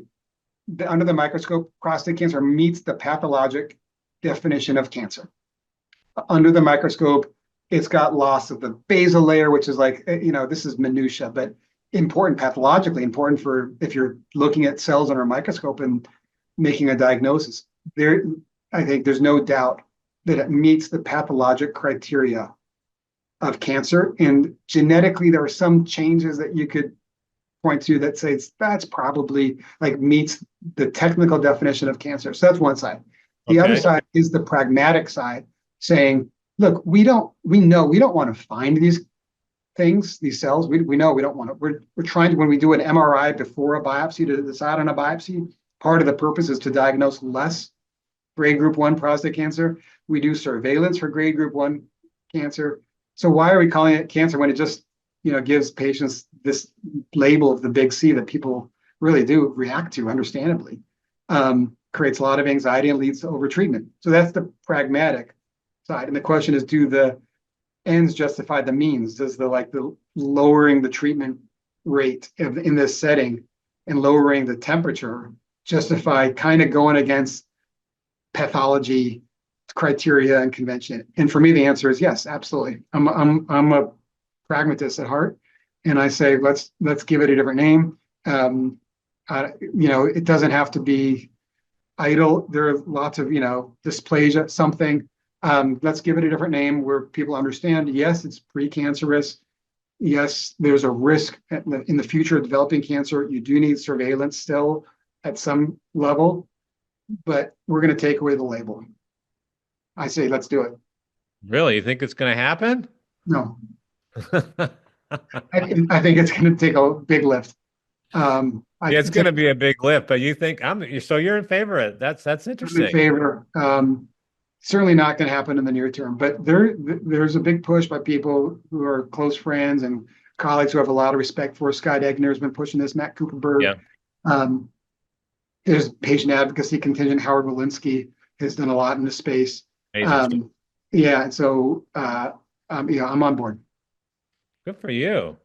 Okay, now that you're on board, I want to ask you about, let me just ask you about this, though. This is a paper I read that had your name on it, and it was in the journal. Let me just see which one it says. Oh, here it was. It was an idea that it looked at tumor volume, and it was from it was a multidisciplinary paper. I'm trying to find, oh, here it is. I actually found it. It's from Journal of Urology 2021, and it said Todd M. Morgan on it. Let me just give you the background. It was 6,775 men included in the analysis. I've saved this paper for 3 years. I don't know why I didn't ask you this. And it said factors associated with time to conversion from active surveillance to treatment for prostate cancer in a multi-institutional cohort. And so here's the abstract. What caught my eye is the first author on that one. First author was Cooley et al. Lauren Cooley, and so I don't. I'm there. Got it. Yeah, so you're there. I circled it. Yeah, no, I know. I'm now mentally with you. I know I can think. Okay, but I think so much. Not even so much the paper. It's just what one line said that I don't understand why people haven't discussed this one line. So when I go to a lot of these meetings, whether they're professional meetings or they're patient advocacy meetings, and I watch a lot of experts speaks, they talk about Gleason 6 and GG1. Hey, maybe we got to change the name. That's not very aggressive, right? But what am I reading wrong on the conclusion of this paper? It said they wanted to predict, what caused time to conversion. They said patients with high volume GG1 tumors had a shorter interval to conversion than those with low volume GG1 tumors and behaved like the higher risk patients. Now, I should have asked you this years ago, but to me, what it's saying is if you have a lot of Gleason 6 around, a ton of it, then either you get nervous and want treatment, or the tumor itself acts a little more aggressively. What the heck is this saying? Because this doesn't make me feel like a GG1 or a Gleason 6 should be ignored. Yeah, I think you're interpreting it correctly. So higher risk, it's not saying like high risk, Right. like incrementally higher risk in Okay. terms of, and that's in terms of conversion to treatment. And you're right that it could be anxiety, but it could be, that the actual cancer is changing. More often, it's actually that the cancer is changing. If somebody has enough volume of Gleason 6, there are more cells that are there that are susceptible to becoming a grade group up, right? And it's usually not grade group 1 to grade group 3 or 4 or 5. It's usually grade group 1 to grade group 2. And so when somebody we're talking about 9, 10, 11 cores of grade group 1 disease, they're really likely to progress to grade group 2 on their next biopsy. Here's what I'll tell you though. So this is what people raise this issue that say, patients, like, this is a real issue with the naming thing. Like, we know that grade group 1 patients with grade group 1 cancer has really high volume. They really behave more like grade group 2. And why are we going to take away the cancer label from all grade group 1? If you look into the weeds of this paper and many other papers, the proportion of patients with grade group 1 disease who are in the high volume category, meaning say 7 or more cores of grade group 1, Wow. 5 to 10% of the grade group 1 patients. Stated another way, 90 to 95% of patients with grade group 1 prostate cancer have low volume grade group 1 or lowish volume grade group 1 prostate cancer. So yes, what you read is true, but that is a small subset of grade group 1 patients. But that's 5 to 10%. Of I grade mean, group 1 patients. I understand that's small, but that kind of takes away the feeling when I go to these meetings. People go, no one dies from grade group 1. No, Gleason 6 does not kill. Gleason 6 does not cause mortality. And I'm going, wow, that's pretty generalized. Is that true? And then all of a sudden I see this high volume. And so high volume to you means 6, 7, 8, 9, 10 cores positive, right? But what you said makes the most sense to me, because then you've upped the probability of conversion, right? Yeah. You've upped the probability of conversion. So the truth is, there are a subset of Gleason 6 high volume that, is it fair to say, makes you a little more nervous? I'll tell you, my level of nervousness for the patient for a higher volume grade 1 prostate cancer is still very low, because I still would say grade group 1 prostate cancer cells do not spread. It makes me watch them more closely. And certainly there are some patients in that category who may be appropriately treated, who may say, yeah, I understand what you're telling me is I'm very likely to need treatment in the next 2 to 5 years. That's, if let's say I see somebody who's 55 and they've got 9 cores of grade 1 disease. I'm still, in favor of surveillance, although treatment is on the table, but I'd still recommend surveillance. But my message is going to be, look, we're going to repeat the MRI. If that hasn't been done, we're going to do a new fresh MRI. We're going to repeat the biopsy in a year. Depends if they've had an MRI or not, the timing of that, but we're going to do a repeat biopsy. I think the odds of you still being on surveillance in 5 years is really, really low. And some patients may say, okay, fine, like, I get that. I'd really rather have treatment now. And that's, again, this is a minority of patients with grade 1 prostate cancer. Yeah. But Yeah. for the most part, it's still safe. Those cancer cells are not escaping. We can delay treatment 2, 3, 4, 5 years until we actually see the progression. That's awesome. And quite coincidentally, I also found another paper I wanted to ask you about. And your name is on this one too. I didn't circle it. And Daniel Lin is the senior author.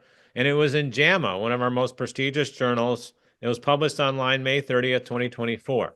Now, most people thought okay, this is a really interesting paper. This is from that cohort that you call the PASS cohort, Canary Pass. And it's basically the conclusion is, I don't think it was interesting, but I think what got my attention again, maybe because I'm just not the average person, I just read this differently. It says in this study, 10 years after diagnosis, 49% of men remain free of progression or treatment, less than 2% develop metastatic disease, and less than 1% died of the disease. And I understand people are reading that going, boy, active surveillance, this is great. I think what caught my eye, though, is it's after 10 years, 49% remain free of progression or treatment. That means 51 or 50% did not. That's a really high number. Why wasn't there an editorial on? I expected that number to be much smaller. How do I interpret that when I read something that's such an important study that still says within 10 years, a lot of men are treated? It's really important. I mean, and that same type of data has been replicated in Michigan. I know you're familiar with the Michigan Urological Surgery Improvement Collaborative. Music has collected data from as a quality improvement collaborative from basically all of the urology practices in the state. We know that in Michigan, the rate of surveillance for lower risk prostate cancer is basically the highest in the nation, and we still see the same rates of conversion to treatment. Wow. Why is that? Some of it is uncertainty, anxiety, patient-driven, provider-driven. Some of it, I'll tell you, is upgrading that is due to the new use of MRI in the last 7 or 8 years. So a patient has grade group 1 disease. They would have always been thought to have grade 1 disease, except when they get an MRI and it shows a little spot and you find a little bit of grade group 2 disease. There's a big question. Do those patients really need to be converted to treatment, or can they continue safely on surveillance? The answer is probably that surveillance is still safe in that setting. And so we're still learning, we're still getting better at it. Rates of death from prostate cancer in patients on surveillance is really, really, really low, but it's not zero. And that study is really important for showing that. Well, I'm glad you answered that. That's what It's true. It's the truth. And so I mean, these are conversations we have with patients every day, right? I recommend surveillance. I'm transparent. Look, this may not be forever, but in the grand scheme of things, these treatments that we have, unfortunately, have side effects. Sometimes it's fewer side effects, sometimes it's more side effects. Depends on the intensity of the treatment and a lot of other factors. But look, if we can delay treatment 5 to 10 years, that's usually that's a win. And that's not as good as delaying it forever. We really, really, really want to get better at identifying patients where we can do it forever and not have any consequences, of course. And we also obviously need to understand better who is that 1 to 2% that can progress. Every year you buy, whether it's my family or anyone else, I used to think every year we can buy that you're doing well, that's another year science can catch up, because science is never static, right? It's never in stasis. It's constantly moving. I just think about how PSMA suddenly, boom, 2020, it changed the game in terms of imaging, just like that. So if you were able to hang around and get a PSMA, every year you can buy is another how many years scientifically we progress. It's pretty amazing. So sorry, I had to throw that plug in. I agree. And there's a lot that's happening. So completely agree. We are highlighting some amazing, important shortcomings. Yeah. And this is, we're continuing to work at it. Folks, our junior faculty are going to do a better job than we do, and the folks we're training now are going to do an even better job. I want to go into, let's talk about genetics or biomarkers, but let's talk about just the genetic stuff first. All right. Because my understanding is, and this is another area that makes no sense to me, and I'm so glad you touched upon it. You're one of the first speakers to touch upon, to me, I find it controversial that if you're going to be on active surveillance and you have not had a genetic test, let's just say BRCA1 or BRCA2, or you said the third one people should know is ATM. ATM. I don't understand how 10 years ago I would go to meetings and people would go genetic testing, blah, blah. And then suddenly we woke up one day and all the advanced patients get genetic testing. All right, let's push this dial back further.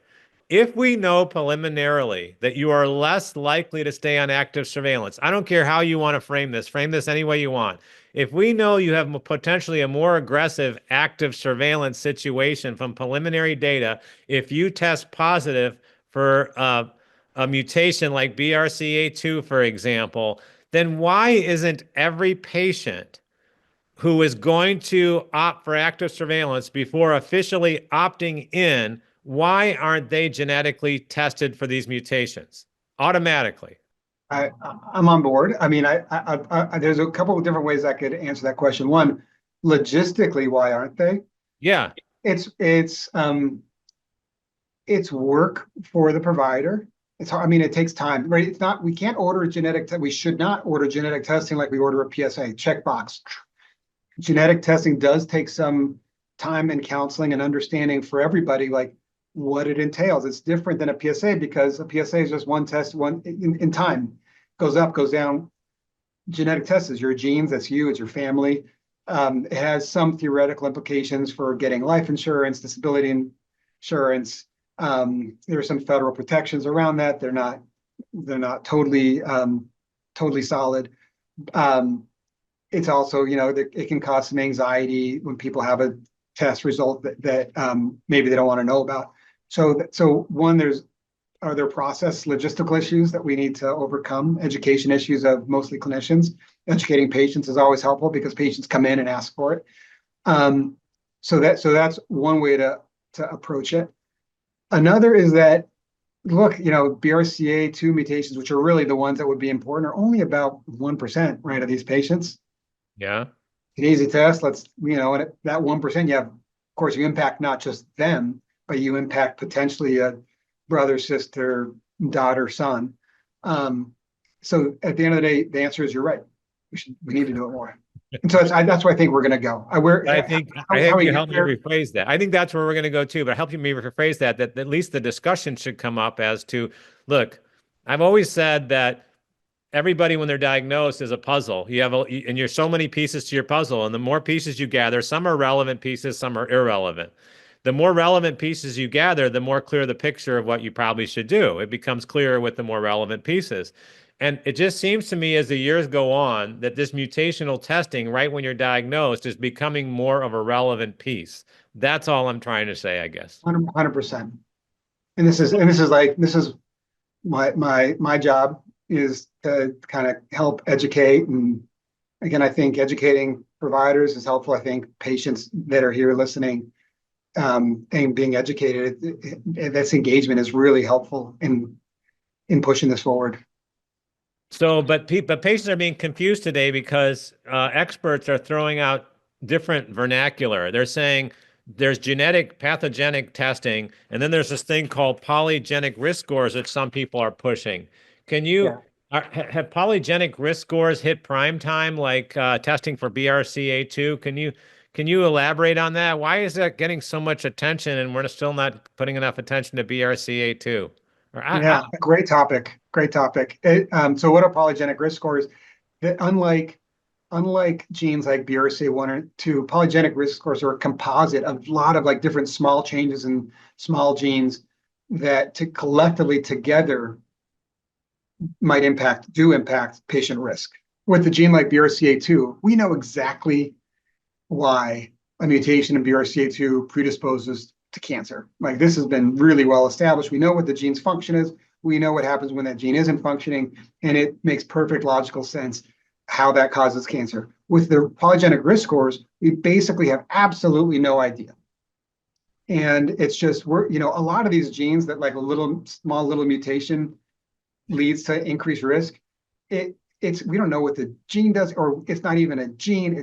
Doesn't code for RNA. It doesn't code for a protein, but it just is what it is. You sequence the whole genome and you can find these patterns.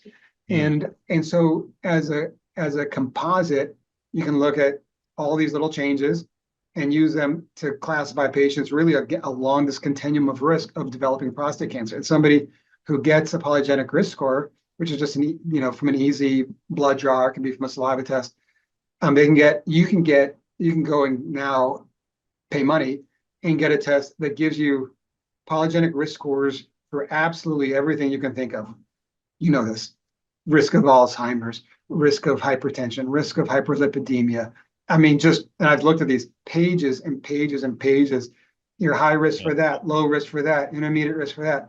So one of them, the one that is relevant from, for me professionally, is the, patient comes in and they have a high PRS, 80% risk of developing prostate cancer. The reason they're not quite ready for prime time is they, so far, and this could be changing with some newer data, so far have not really been good at saying this patient is at high risk of more aggressive prostate cancer. They can kind of say this patient's at risk, and broadly more so, of developing any prostate cancer, including grade group 1, than somebody else. And that's not as helpful. And actually something like the PSA, using an absolute PSA like we talked about, is pretty good at telling us like who's more likely to develop prostate cancer, who's less likely to develop prostate cancer. And so PRSs have not really made it into the mainstream because so far they haven't really done any better than something like an absolute level of PSA. They're getting better. There's more data. I think there's a big question of like who's going to order that test and take ownership of it. Is it going to be a PCP who's going to order one of these tests? It's like, okay, we're going to do a PRS for absolutely everything under the sun, and some of this stuff has better data and some of it has worse data. And are you like, should you be eating more celery or should you be eating more carrots? Right? I mean, you probably get this better than anybody. No, yeah. I mean, people are being inundated with these tests to the point where overanalysis leads to complete paralysis. It's just, I mean, to me, some of those are creating such anxiety. Um, but it's also kind of the concept in all these tests. I didn't know you were going to talk about all these LDTS, all these different types of tests that are offered. It made me think nobody's really talked about that before. See, I got all excited. I kicked my computer. People don't understand because a lot of people don't realize that if a company's offering a test, they think it's legitimate. And no greater place do I see this error than in the world of nutritional testing. So I don't know if you meant sort of all-encompassing tests, because they'll see that the test is offered by some institution. They'll go, well, it has to be valid because they're offering a test. You can't just offer a test.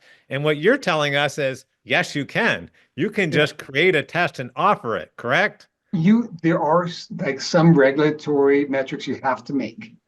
Right.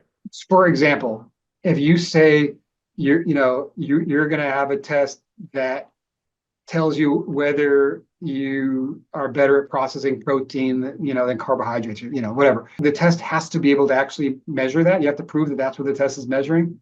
But that's more or less it. You don't have to prove that it's like helpful information or that changes that if somebody eats more protein, that it actually impacts their lives in some way. And so the bar in many ways is low. So as they say in cardiovascular medicine, they don't have hard endpoints. They're not tangible endpoints. They don't predict events. They don't predict something that you're really obsessed with. So anyway, I thought that was really cool that you touched on that, because a lot of people don't realize, they think once a test is offered, it must be legit. That doesn't necessarily mean the case. Let's stick with genetics.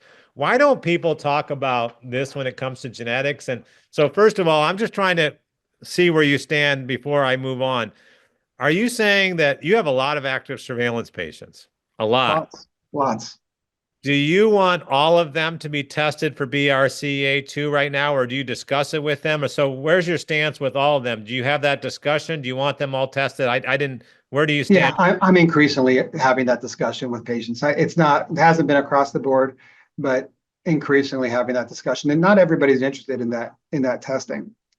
Historically, I've really kind of adhered to these guidelines of if they have familial risk. Now, lots of patients have familial risk, but increasingly moving towards at least discussing testing with virtually everybody.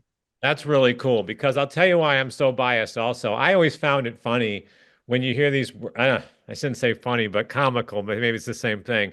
When you hear the words family history, because somebody who's had 3 members of their family diagnosed at the age of 88 with Gleason 6 will think that's family history. Other people they just got diagnosed, regardless of the circumstances, that's family history.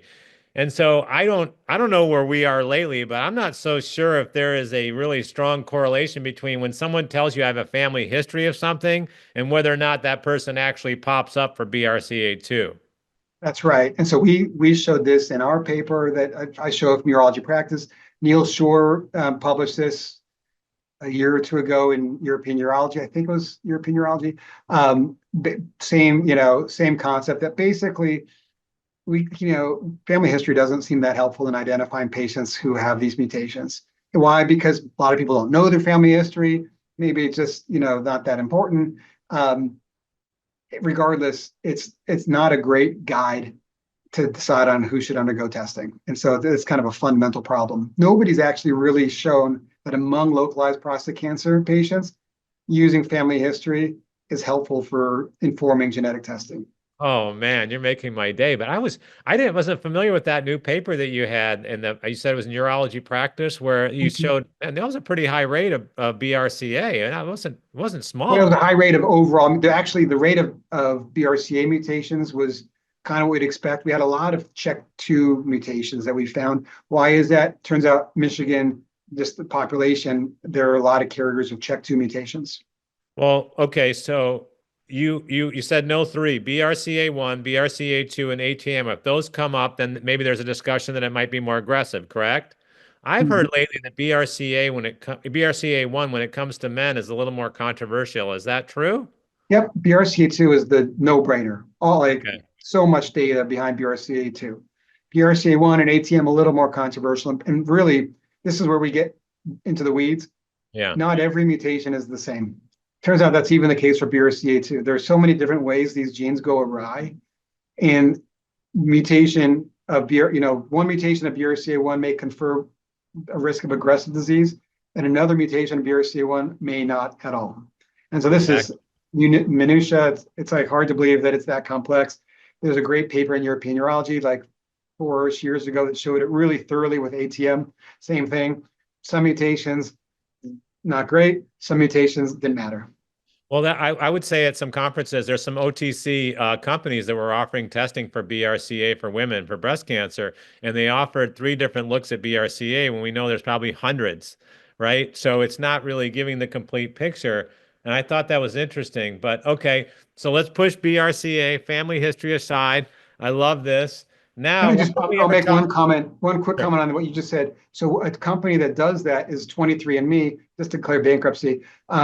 But they offer a BRCA2 testing, but it's only 3 spots. It's 3 hot spots, but it's so people, if they think they have undergone thorough testing with that test, they haven't.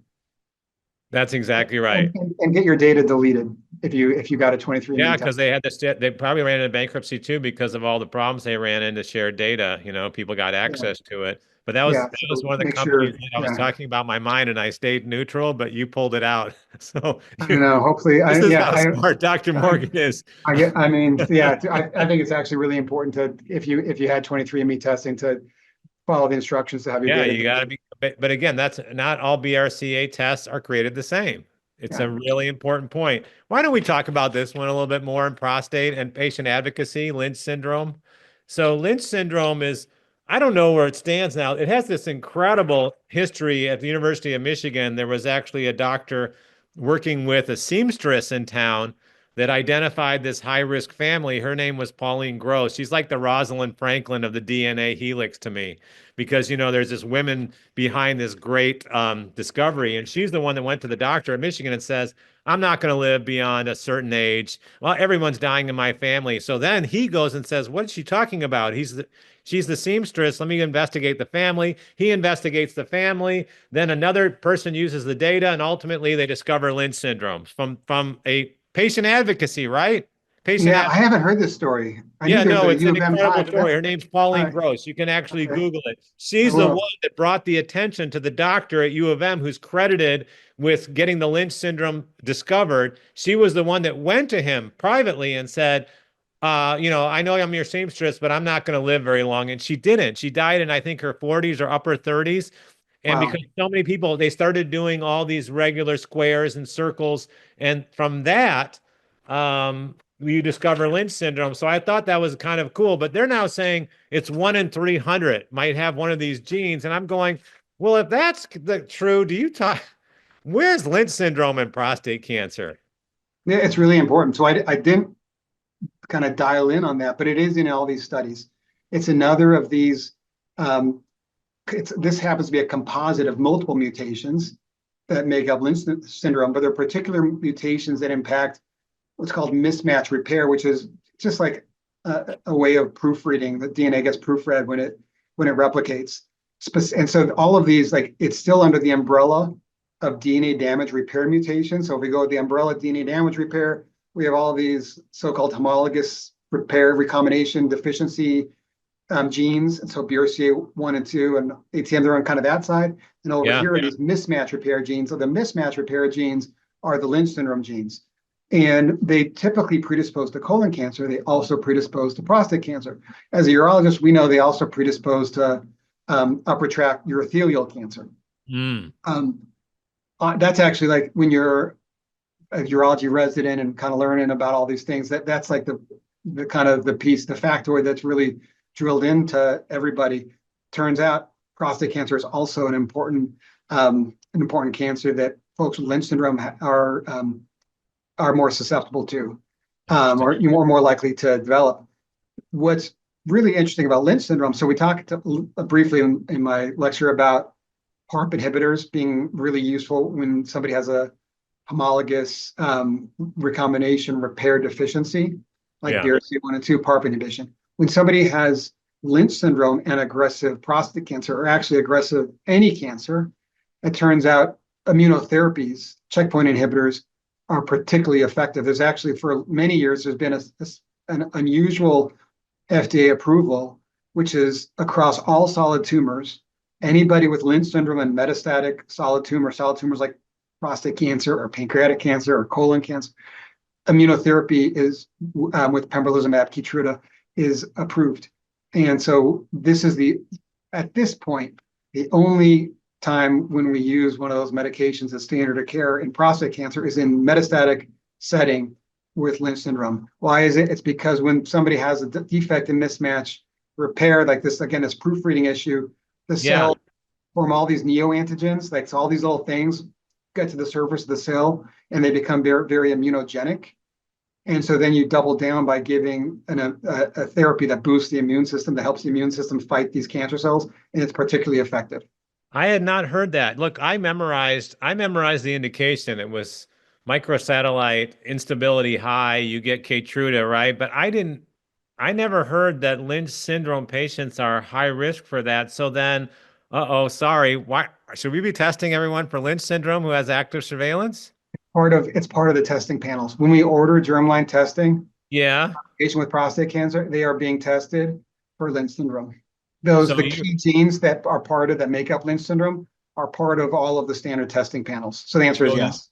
So you're testing all those people with all the ones we mentioned and Lynch syndrome. You're doing the MS1 or all it's DNA damage repair testing, which is both sides of that branch. Do you have Lynch syndrome patients? Yeah. You do? Absolutely. On active surveillance? Oh yeah, I do. It's not, so these are not contraindications to active surveillance in the grade 1 setting. Yeah. They do inform the frequency, intensity of testing on surveillance. They can shape decisions and discussions around opting for treatment. Absolutely. Patients, can very reasonably say, you know what, given my genetic risk, I'd like to undergo treatment. But we can still use plenty of data to support the safety of surveillance in these settings. And again, we can get far in the minutia, but many times people can have just because you have just because a patient has one of these mutations that inherited, doesn't mean they can't develop totally unrelated grade group 1 prostate cancer, right? That grade group 1 prostate cancer can have nothing to do with their Lynch syndrome. It could just be something that would have developed anyway. But how cool is that we covered Lynch syndrome? Why I became obsessed with Lynch syndrome? I became obsessed with Lynch syndrome because it kind of worked in my area of OTC, because it was one of the first randomized trials that they used Lynch syndrome patients and they gave them a high dose of aspirin and it reduced their risk of polyps and potential colorectal cancer. And so it's where aspirin kind of got a push into cancer clinical trials. So there's a phase 3 right now with prostate cancer patients trying to prevent recurrence. It's called the Add Aspirin trial. the only problem with that, like everything, it comes with a catch. Now we realized all these elderly patients taking aspirin for no reason are developing anemia, right? They're developing iron deficiency anemia. They're having hemorrhagic events. And so, but it's kind of that whole cool story about aspirin. Oh, by the way, just so you know how I like to keep things balanced, familial hypercholesterolemia is found in 1 in 250 people. So everybody talks about genetics. I'm like, okay, well, let's talk about the fact that a lot of people are predisposition Yeah, high cholesterol. that's a good factoid. So, all Yeah, right. you would be able to pull that out. That's awesome. I'm sorry I had to pull that out because I still think in active surveillance, one of the smartest things you can do is reduce your risk of a heart attack, since most people are not going to die of prostate cancer. They're going to die of cardiovascular Yeah. disease. But I'll get off my. I repeat that. I repeated that probably 5 times yesterday. Most common killer of patients with prostate cancer is cardiac disease. There you go. Heart healthy is prostate healthy, baby. All right. You know what I find so funny? I produced this list for Dr. Klotz because everybody gets up, you active surveillance gurus get up and go, active surveillance, you don't need to touch it. And I said, you know what I did? I decided to go type at my computer all the different options of potential treatment now offered for active surveillance. They're recruiting them for trials, all these different treatments. I'm going, wait a second.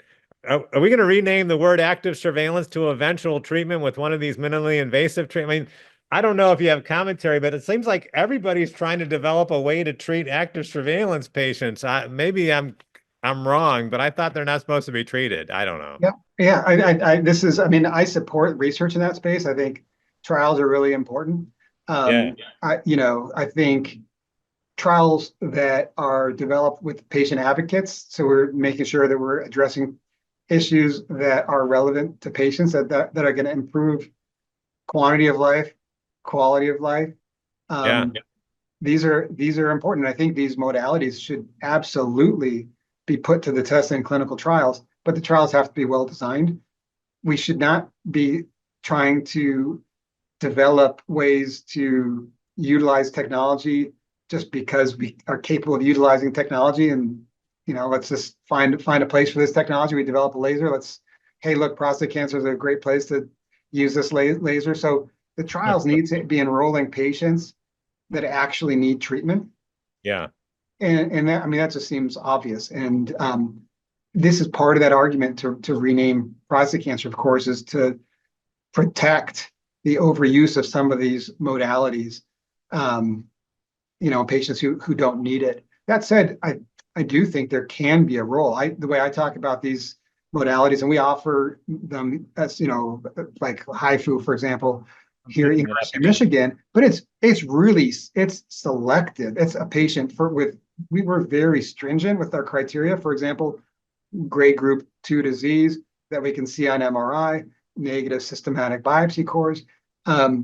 We educate patients, and we discuss it in the context of trials and the fact that at the end of the day, it's still experimental. And at the end of the day, it is not as effective for removing the cancer as surgery or radiation. Full stop. That's clearly true. That's well put. Look, it's not like I'm against these. I think these is incredible technology, but and the idea that it's a pan technology, everybody qualifies. I'm going, come on. I mean, I wasn't born yesterday, but anyway. All right, so let's talk about a couple quick points. Do you have any age restrictions on active surveillance? I mean, do you have very young people and elderly people? I mean, do you actually have people in their 40s? I do. So this is like, and I have this discussion very transparently with patients. Somebody, is 48, and they have 3 cores of grade group 1 prostate cancer, or maybe they have 5 cores of grade group 1 prostate cancer. And we talk about the fact that on the one hand, obviously the stakes are high. This is a 48-year-old. And sure, we know that this cancer isn't going to be like 0 chance of being lethal in 15 years, but a non-zero chance over the really long haul. And so on the one hand, in 15 years from then, the patient's only 61. So on the one hand, the stakes are high, but on the other hand, the stakes are high because the patient's 46 and I don't care how great a surgery we do, there is a risk of urinary incontinence. It's really, really rare to have persistent urinary incontinence in a healthy young man, but there's still that risk. You can't ignore the risk. And there's a risk of erectile dysfunction. And again, I don't care how great a nerve sparing we do. most of these guys are, who are young, have great erections before surgery. The vast majority are going to be fine after surgery, but not everybody. And so the stakes are high. And so we have the discussion, and patients need to understand the whole picture, and we try to educate. But my recommendation typically is going to be, yes, I recommend surveillance. So I don't know if there's anything else on surveillance you wanted to add, except I would ask you, based on your presentation, you talked about these genomics. Um, you talked about Polaris, Decipher. You talked about Artera. Do you use some of these on active surveillance patients? Yeah, I mean, I at this point, and for the last 4 years, while we've had that G major trial open, Yeah. we virtually only perform testing on trial. Okay. Because I don't consider it part of the standard of care for the vast majority of patients. But there are some patients who don't, elect not to participate in the trial. Patients who understand the pros and cons and really want to undergo testing. And then, yeah, I do use these tests, and I use it in that tie-break zone, high volume grade group 1, the grade group 2 setting, where we're really very much on the fence, and we've thought about the pros and cons of each side, and we're looking for more information that might help. I like that tie-break zone. The thing I've heard of, and you hear about stuff in the globally in the advocacy sphere. I heard about Artera and artificial intelligence in terms of deciding who should possibly get hormone therapy, but I don't know. Are we there yet? I know people want the test. Are we Yeah. there yet to get some insight on who needs I hormone mean, therapy based the on Artera? data, the data are pretty compelling. Really? They're pretty compelling. I didn't get into it, but the publication to point to it would be Dan Spratt's. He led the study. It published in NEJM Evidence, New England Journal of Medicine Evidence, within the last year or two. I showed a glimpse of similar data post prostatectomy. That when we saw that spread, and so that study is just being submitted now for publication. We'll see where it ends up. Dan Spratt's paper was in the newly diagnosed setting using biopsy tissue. The data are pretty compelling. I think we need to see some more validation of that data before it's necessarily implemented whole hog. But it wouldn't be surprising to me if that type of information is used and does work. I think there will be prospective trials, and again, the data that I've shown and that Dan Spratt data is retrospective use of old trial data. Yeah. And what we really want to see is, okay, like this looks like it'll work. Let's now test it from now forward. Let's run the prospective trial. Half the patients undergo testing, for example, that we use, half don't, or we randomize what we do based on test results.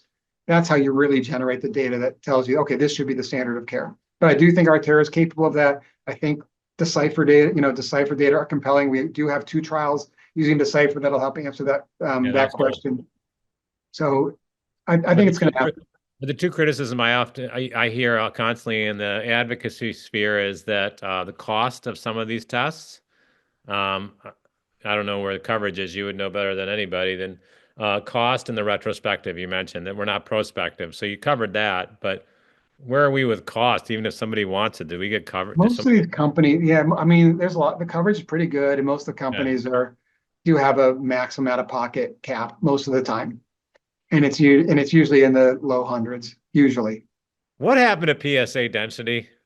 It seems like such an important measurement. You take the PSA and you divide in the volume, and it seems like such a critical, because when you have a PSMA test or you have an ultrasound or you have an MRI and you get an idea of your prostate size, it seems so relevant. In the old days of active surveillance, PSA density, the 0.15 cutoff, all this stuff seemed like it made a difference. And it would seem like I would want to know my prostate size. I would want to know how much PSA I'm pouring out that's not cancerous necessarily. Can you tell us whether or not you're still excited about PSA density in the active surveillance setting, or pros and cons of it? Any comment on that? Yeah, it's the single most important informative piece of information beyond Gleason score.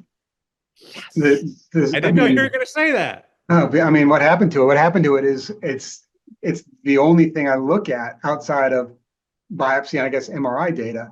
But I don't and wouldn't and can't interpret PSA without the context of prostate volume. And we have really good prostate volumes because we have MRI. PSA density, if you look at, this is again back to thanks to Dan Lynn's leadership, we have data from the past registry, 13 or so sites, including ours, contributing data with long-term follow-up. The number one predictor of progression on active surveillance is PSA density. It is the most important factor. So patients have a PSA of 11, and I looked it up, and now I'm intermediate risk, and technically, okay, whatever. But their prostate volume is 120 cc's, and it's like, that's not intermediate risk. You've got your PSA is exactly what we think it should be. Your PSA is driven by the prostate volume, by your BPH. We can prove it if those patients undergo a HoLEP, and I know you had my colleague Casey Dow talking about HoLEP not long ago. And some of these patients, right, they've been on surveillance, they have a large prostate and some lower urinary tract symptoms. Yeah. They see Casey undergo a HoLEP, and they come back to me. They can urinate much better. Two, their PSA is now 2.0, 3.0. And they say, wow, he really took care of my prostate cancer. No, he didn't take care of the prostate cancer, but he took care of the BPH, which altered the artificial elevation of the PSA. Yeah, and then you don't get these roller coaster rides. You have a new threshold, a new normal to work with, right? Yeah. I had a friend of mine went to KC, got treated with a HoLEP. His PSA had always been 15 plus. Now it's 0.5. That's his baseline, hasn't moved. And I did not expect that answer, that you were going to be president of the PSA Density Club. Bring it. PSA density, absolutely. I'm on board. It's so. That's my Allen Iverson moment. I'm talking about practice. That's my talking about PSA density. Yeah. Talking about you're going to remember this the rest of your life. You're talking about PSA density. I'm not talking about a game. I'm talking about PSA density. PSA density. Oh man, that's so great, because it just in all these people. I can't tell you. I get these calls. I got this call the other day, and the guy was telling me how great the doctor was and all this from another institution, and I just threw out, hey, well, what's your PSA density, by the way? Just make sure you talk about that with your doctor. And the guy said, what?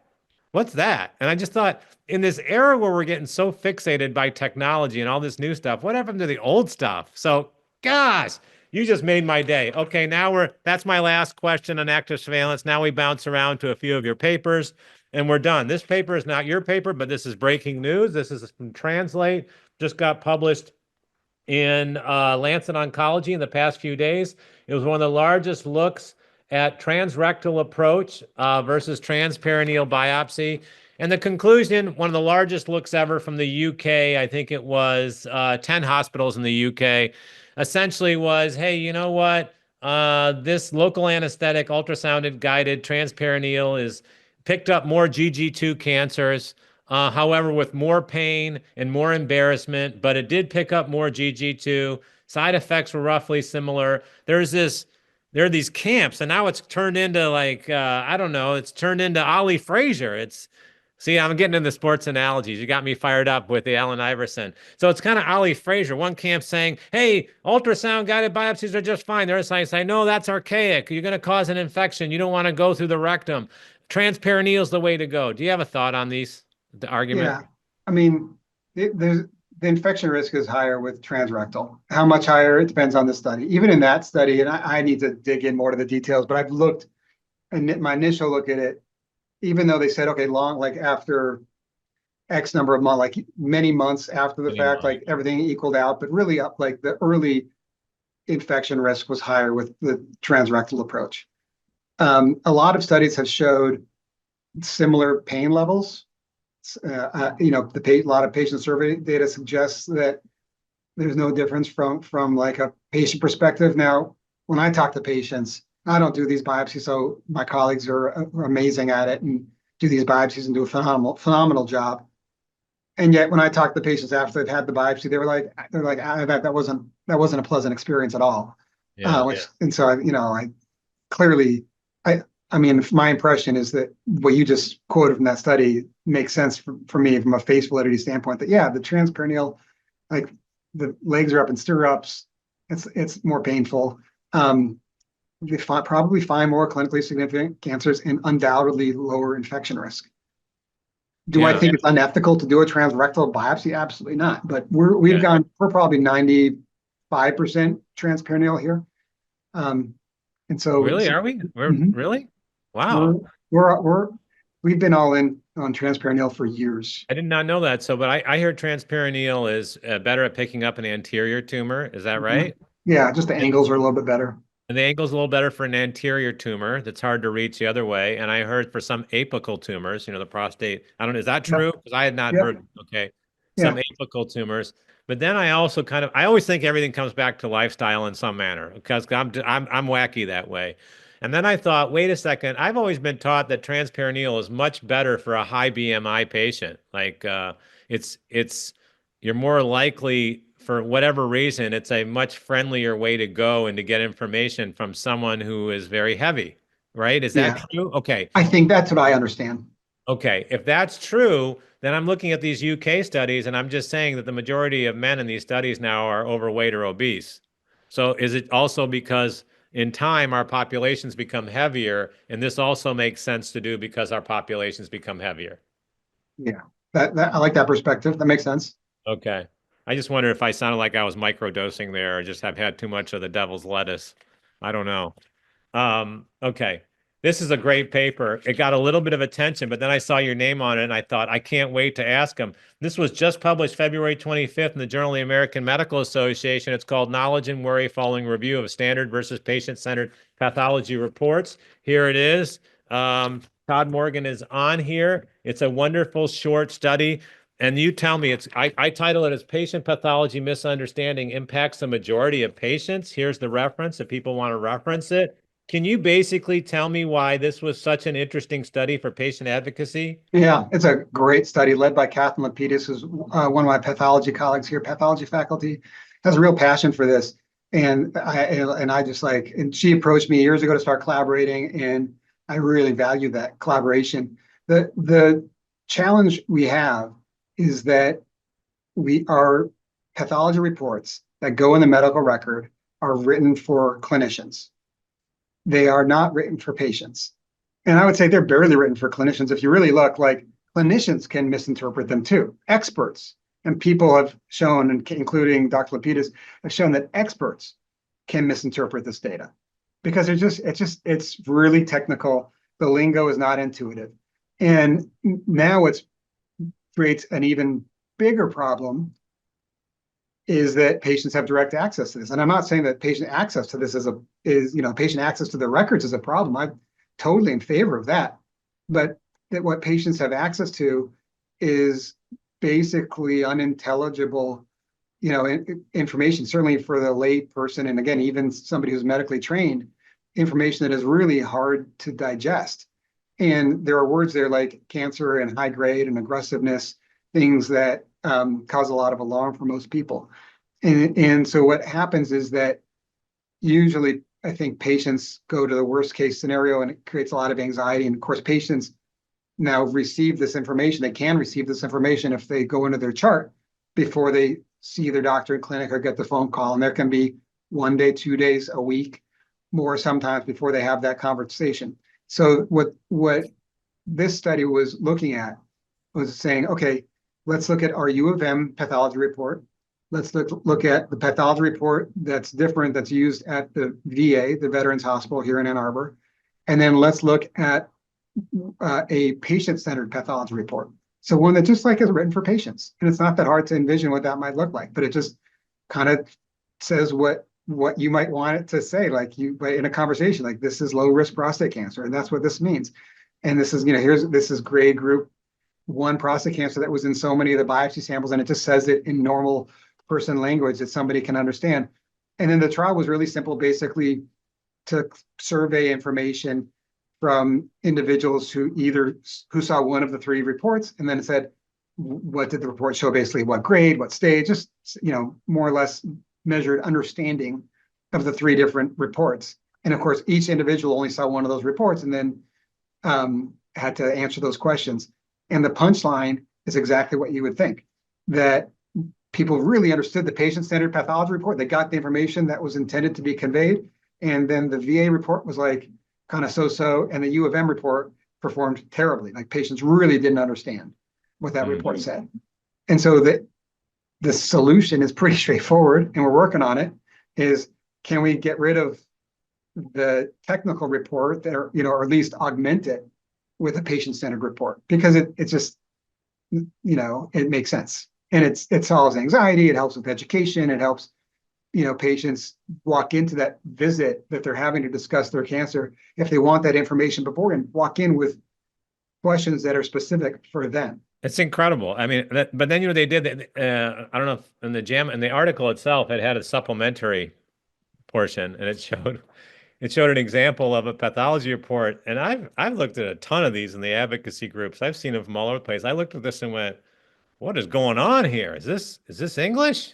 You will never find a worse pathology report than ours. It's not anybody's fault per se. Somebody's fault, but nobody here. I'm not going to blame it on anybody here. It's the software that they've had and used here for years, the specific pathology software that we use that, and I think probably it's good software in general, but they use this software that outputs reports that look like this, and they can't change it. And they've tried so many different times and worked with the vendor, but this is what the prostate cancer report looks like. Now I understand that when I interviewed all these world-renowned pathologists over the past 20 years, why it was such a popular talk. It's so confusing. I mean, what I read from that article was that a number of people didn't even know they were diagnosed with cancer, even though the report said they were diagnosed with cancer. Absolutely. Patients think they have cancer based on these reports when they don't, or they, vice versa. It's a big deal. It's a problem that is so solvable. And so we need to solve it. We're working on it actively. It's awesome. And we need to work on it too on the advocacy side. We need to get better materials that explain, when you see terminology, vernacular, what it actually means. We're making this way too hard. I only have a couple left, and then I'm letting you go because this is a couple that I didn't know that you could talk about. Salvage radiation. What is it? When do you get it? What's the catch? You seem to know a lot about salvage radiation. What do people need to know about salvage radiation? What the heck is salvage radiation? Yeah. So first is the term salvage.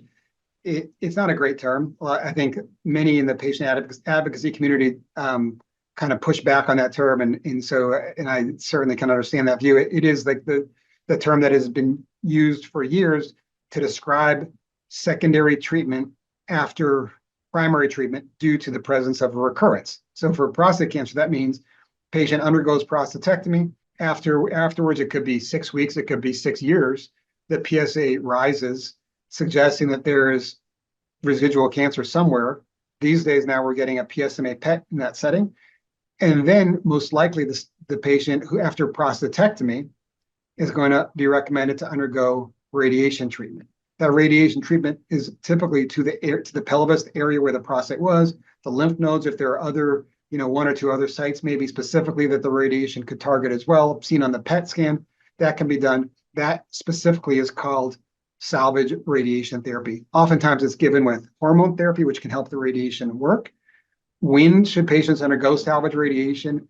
The answer is basically after they've fully recovered from the prostatectomy, including urinary function and sexual function to the best, as well as hopefully they can get to, but especially urinary function. The reason is that once radiation is given, it kind of locks in the urinary recovery.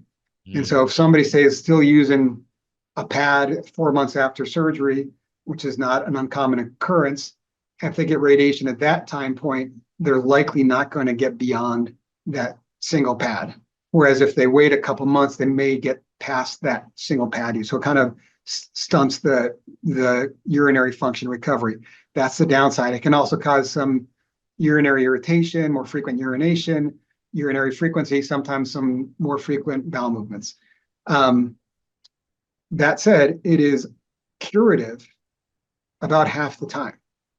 So even after a patient has had a PSA recurrence after surgery, if they get appropriate treatment, there's still, on average, taken as a whole, about a 50% chance of cure. And then there's the timing issue. I said, we want ideally to wait for functional recovery. We also generally want to give radiation at a PSA of 0.5 or lower.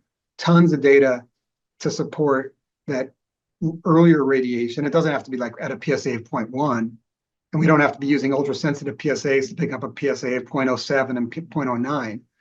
but oftentimes 0.2 is roughly a good target to like get a PET scan and think about radiation at that point. But we have kind of up till about a PSA 0.5 to kind of be within the realm where we think the radiation is going to be most effective. All of this is in the AUA along with SUO, the Society of Urologic Oncology. The AUA is American Urological Association, SUO, and then ASTRO, which is the Radiation Oncology Organization, put together a salvage therapy for prostate cancer guideline that was released last April or so. It's a physician-facing guideline, but it's still accessible for patients can take a look at it online. Awesome. And then when I talked to you on the phone, the one thing we did say is I asked you if you were, I don't know if you used the word excited. I said, is there anything that's kind of different you might want to talk about for a moment? You said something about neoadjuvant trials, high risk. Yeah. Um, this is really what I think what's coming soon. And it's, TBD, whether it becomes standard of care, because we need clinical trials to tell us. But neoadjuvant means treatment with some kind of medication.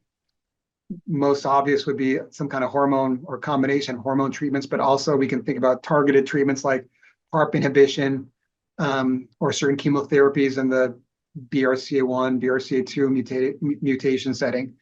But treatment before prostatectomy. We know that treatment with hormones is really helpful for patients who are undergoing radiation, for not every patient, for many or most patients undergoing radiation. But we've never found that hormone therapy is helpful around the time of surgery. It doesn't help decrease biochemical recurrence risk, doesn't help decrease metastasis risk in the long haul. But we're asking the question again using the latest drugs. So for example, apalutamide is being used in a big study called Proteus. And we think that's going to report out in the next year, maybe. That could tell us, is that particular drug used before and around the time of surgery helpful in decreasing the risk of metastasis? There's a big cooperative group trial that's specific to patients with higher risk prostate cancer and mutations in like BRCA1 or BRCA2, again, using drugs that we think would work better in that population. There's another trial that we have open here. It's called the GUNS trial, genomic umbrella neoadjuvant study, I think. That's run by Martin Gleave out of University of British Columbia, which basically uses sequencing of the tissue and the germline to help to then allot patients who will participate and who have high-risk prostate cancer to different treatments depending on the mutation. And we can see for each of those mutations, did that neoadjuvant targeted treatment seem to be beneficial? So all these things are ongoing. At this point, standard of care is still patient with high-risk prostate cancer who decides on surgery, gets scheduled for surgery. Yeah. The clinical trials may show us that actually, let's first use one of these other treatments and then surgery. And you think we're going to see data on that within the next year? I do. That's kind of cool. We'll see. Well, I would let you go, but the problem is, if I don't ask this, many people in the audience who wrote into the organization and to my email are going to get mad about it. But there was a paper that your name was on, and it was published in JAMA Oncology, and this was published online April 18th, 2024, and it was called Development and Validation of an 18-Gene Urine Test for High-Grade Cancer. Now, I thought, I see Morgan's name on 6 million papers. What's the big deal? And then all of a sudden, I started to see it. It started to trend. It trended within the medical organization and some advocacy groups. And then it stayed trending for a long time. I'm thinking, and I think it was summer, I still saw it trending within the Journal of the American Medical Association. Somehow this struck a nerve. And so can you tell me, what the heck is this? What's the status? What's the pros? What's the cons? Can I get it? Can you just give, to finish up today, this thing that's giving your team so much attention, how am I supposed to even look at this? Yeah, I mean, this is a test led by an amazing scientist here, Arul Chanayan, who's made just an incredible number of discoveries. And so spun out of his lab is a urine test and what's cool about it, the reason I think it's gotten attention is it's looking at gene expression. We've talked about gene expression. We can measure based on tissue. Well, here we're looking at genes in the urine. Why is that difficult? Well, urine's got a lot of stuff in it. And so we've got to be able to pull out the, the nucleic acids, the DNA and RNA, and measure the amounts of what we're interested in that we think can give us information about what's going on in the prostate. Urine is obviously really appealing. Makes sense from a prostate cancer standpoint. Getting a urine sample is totally non-invasive. And so the goal is to develop a really, really strongly performing urine-based test to help us diagnose or identify patients that are likely to harbor prostate cancer. That was really the first study that showed that there was an older test that just focused on a few factors. This was broad and there's been a lot of work to assess a wide swath of different genes, and so honed in on this gene set. It looks really good. It initially needed a digital rectal exam. Now it looks like there's more data that it does not need a digital rectal exam prior. Wow. So it can be done soon commercially. I don't think it's offered commercially without a DRE yet, but that's definitely coming. And that will be an appealing test. Is it better than PHI? Is it better than 4K score? Is it better than ExoDX?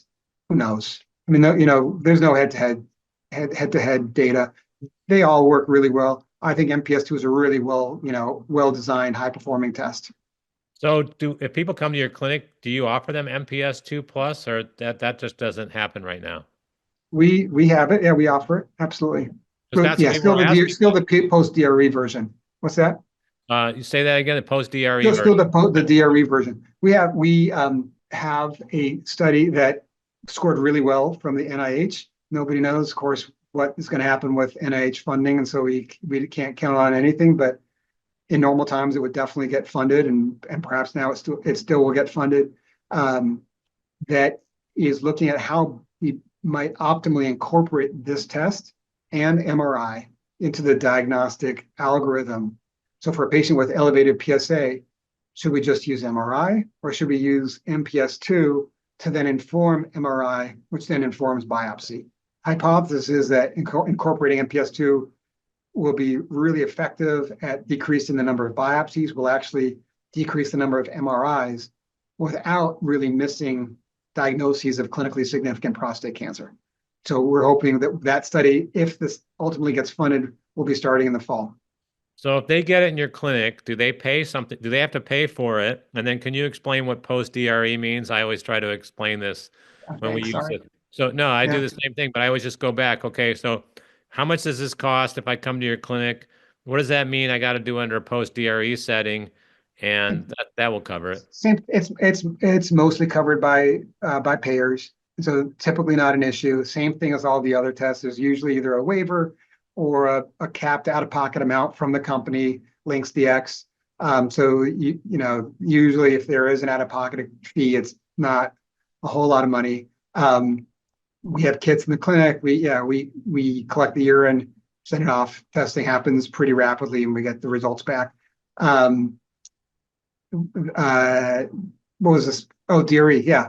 Digital rectal exam. So nobody likes a digital rectal exam, obviously. If we can have a test, and it just creates logistical hassles. If you just want to drop off the urine at the lab, you got to go have a urologist or a nurse practitioner, for example, do the rectal exam before giving the urine specimen. Well, boy, if we can have a test that doesn't require the rectal exam, that's much easier logistically.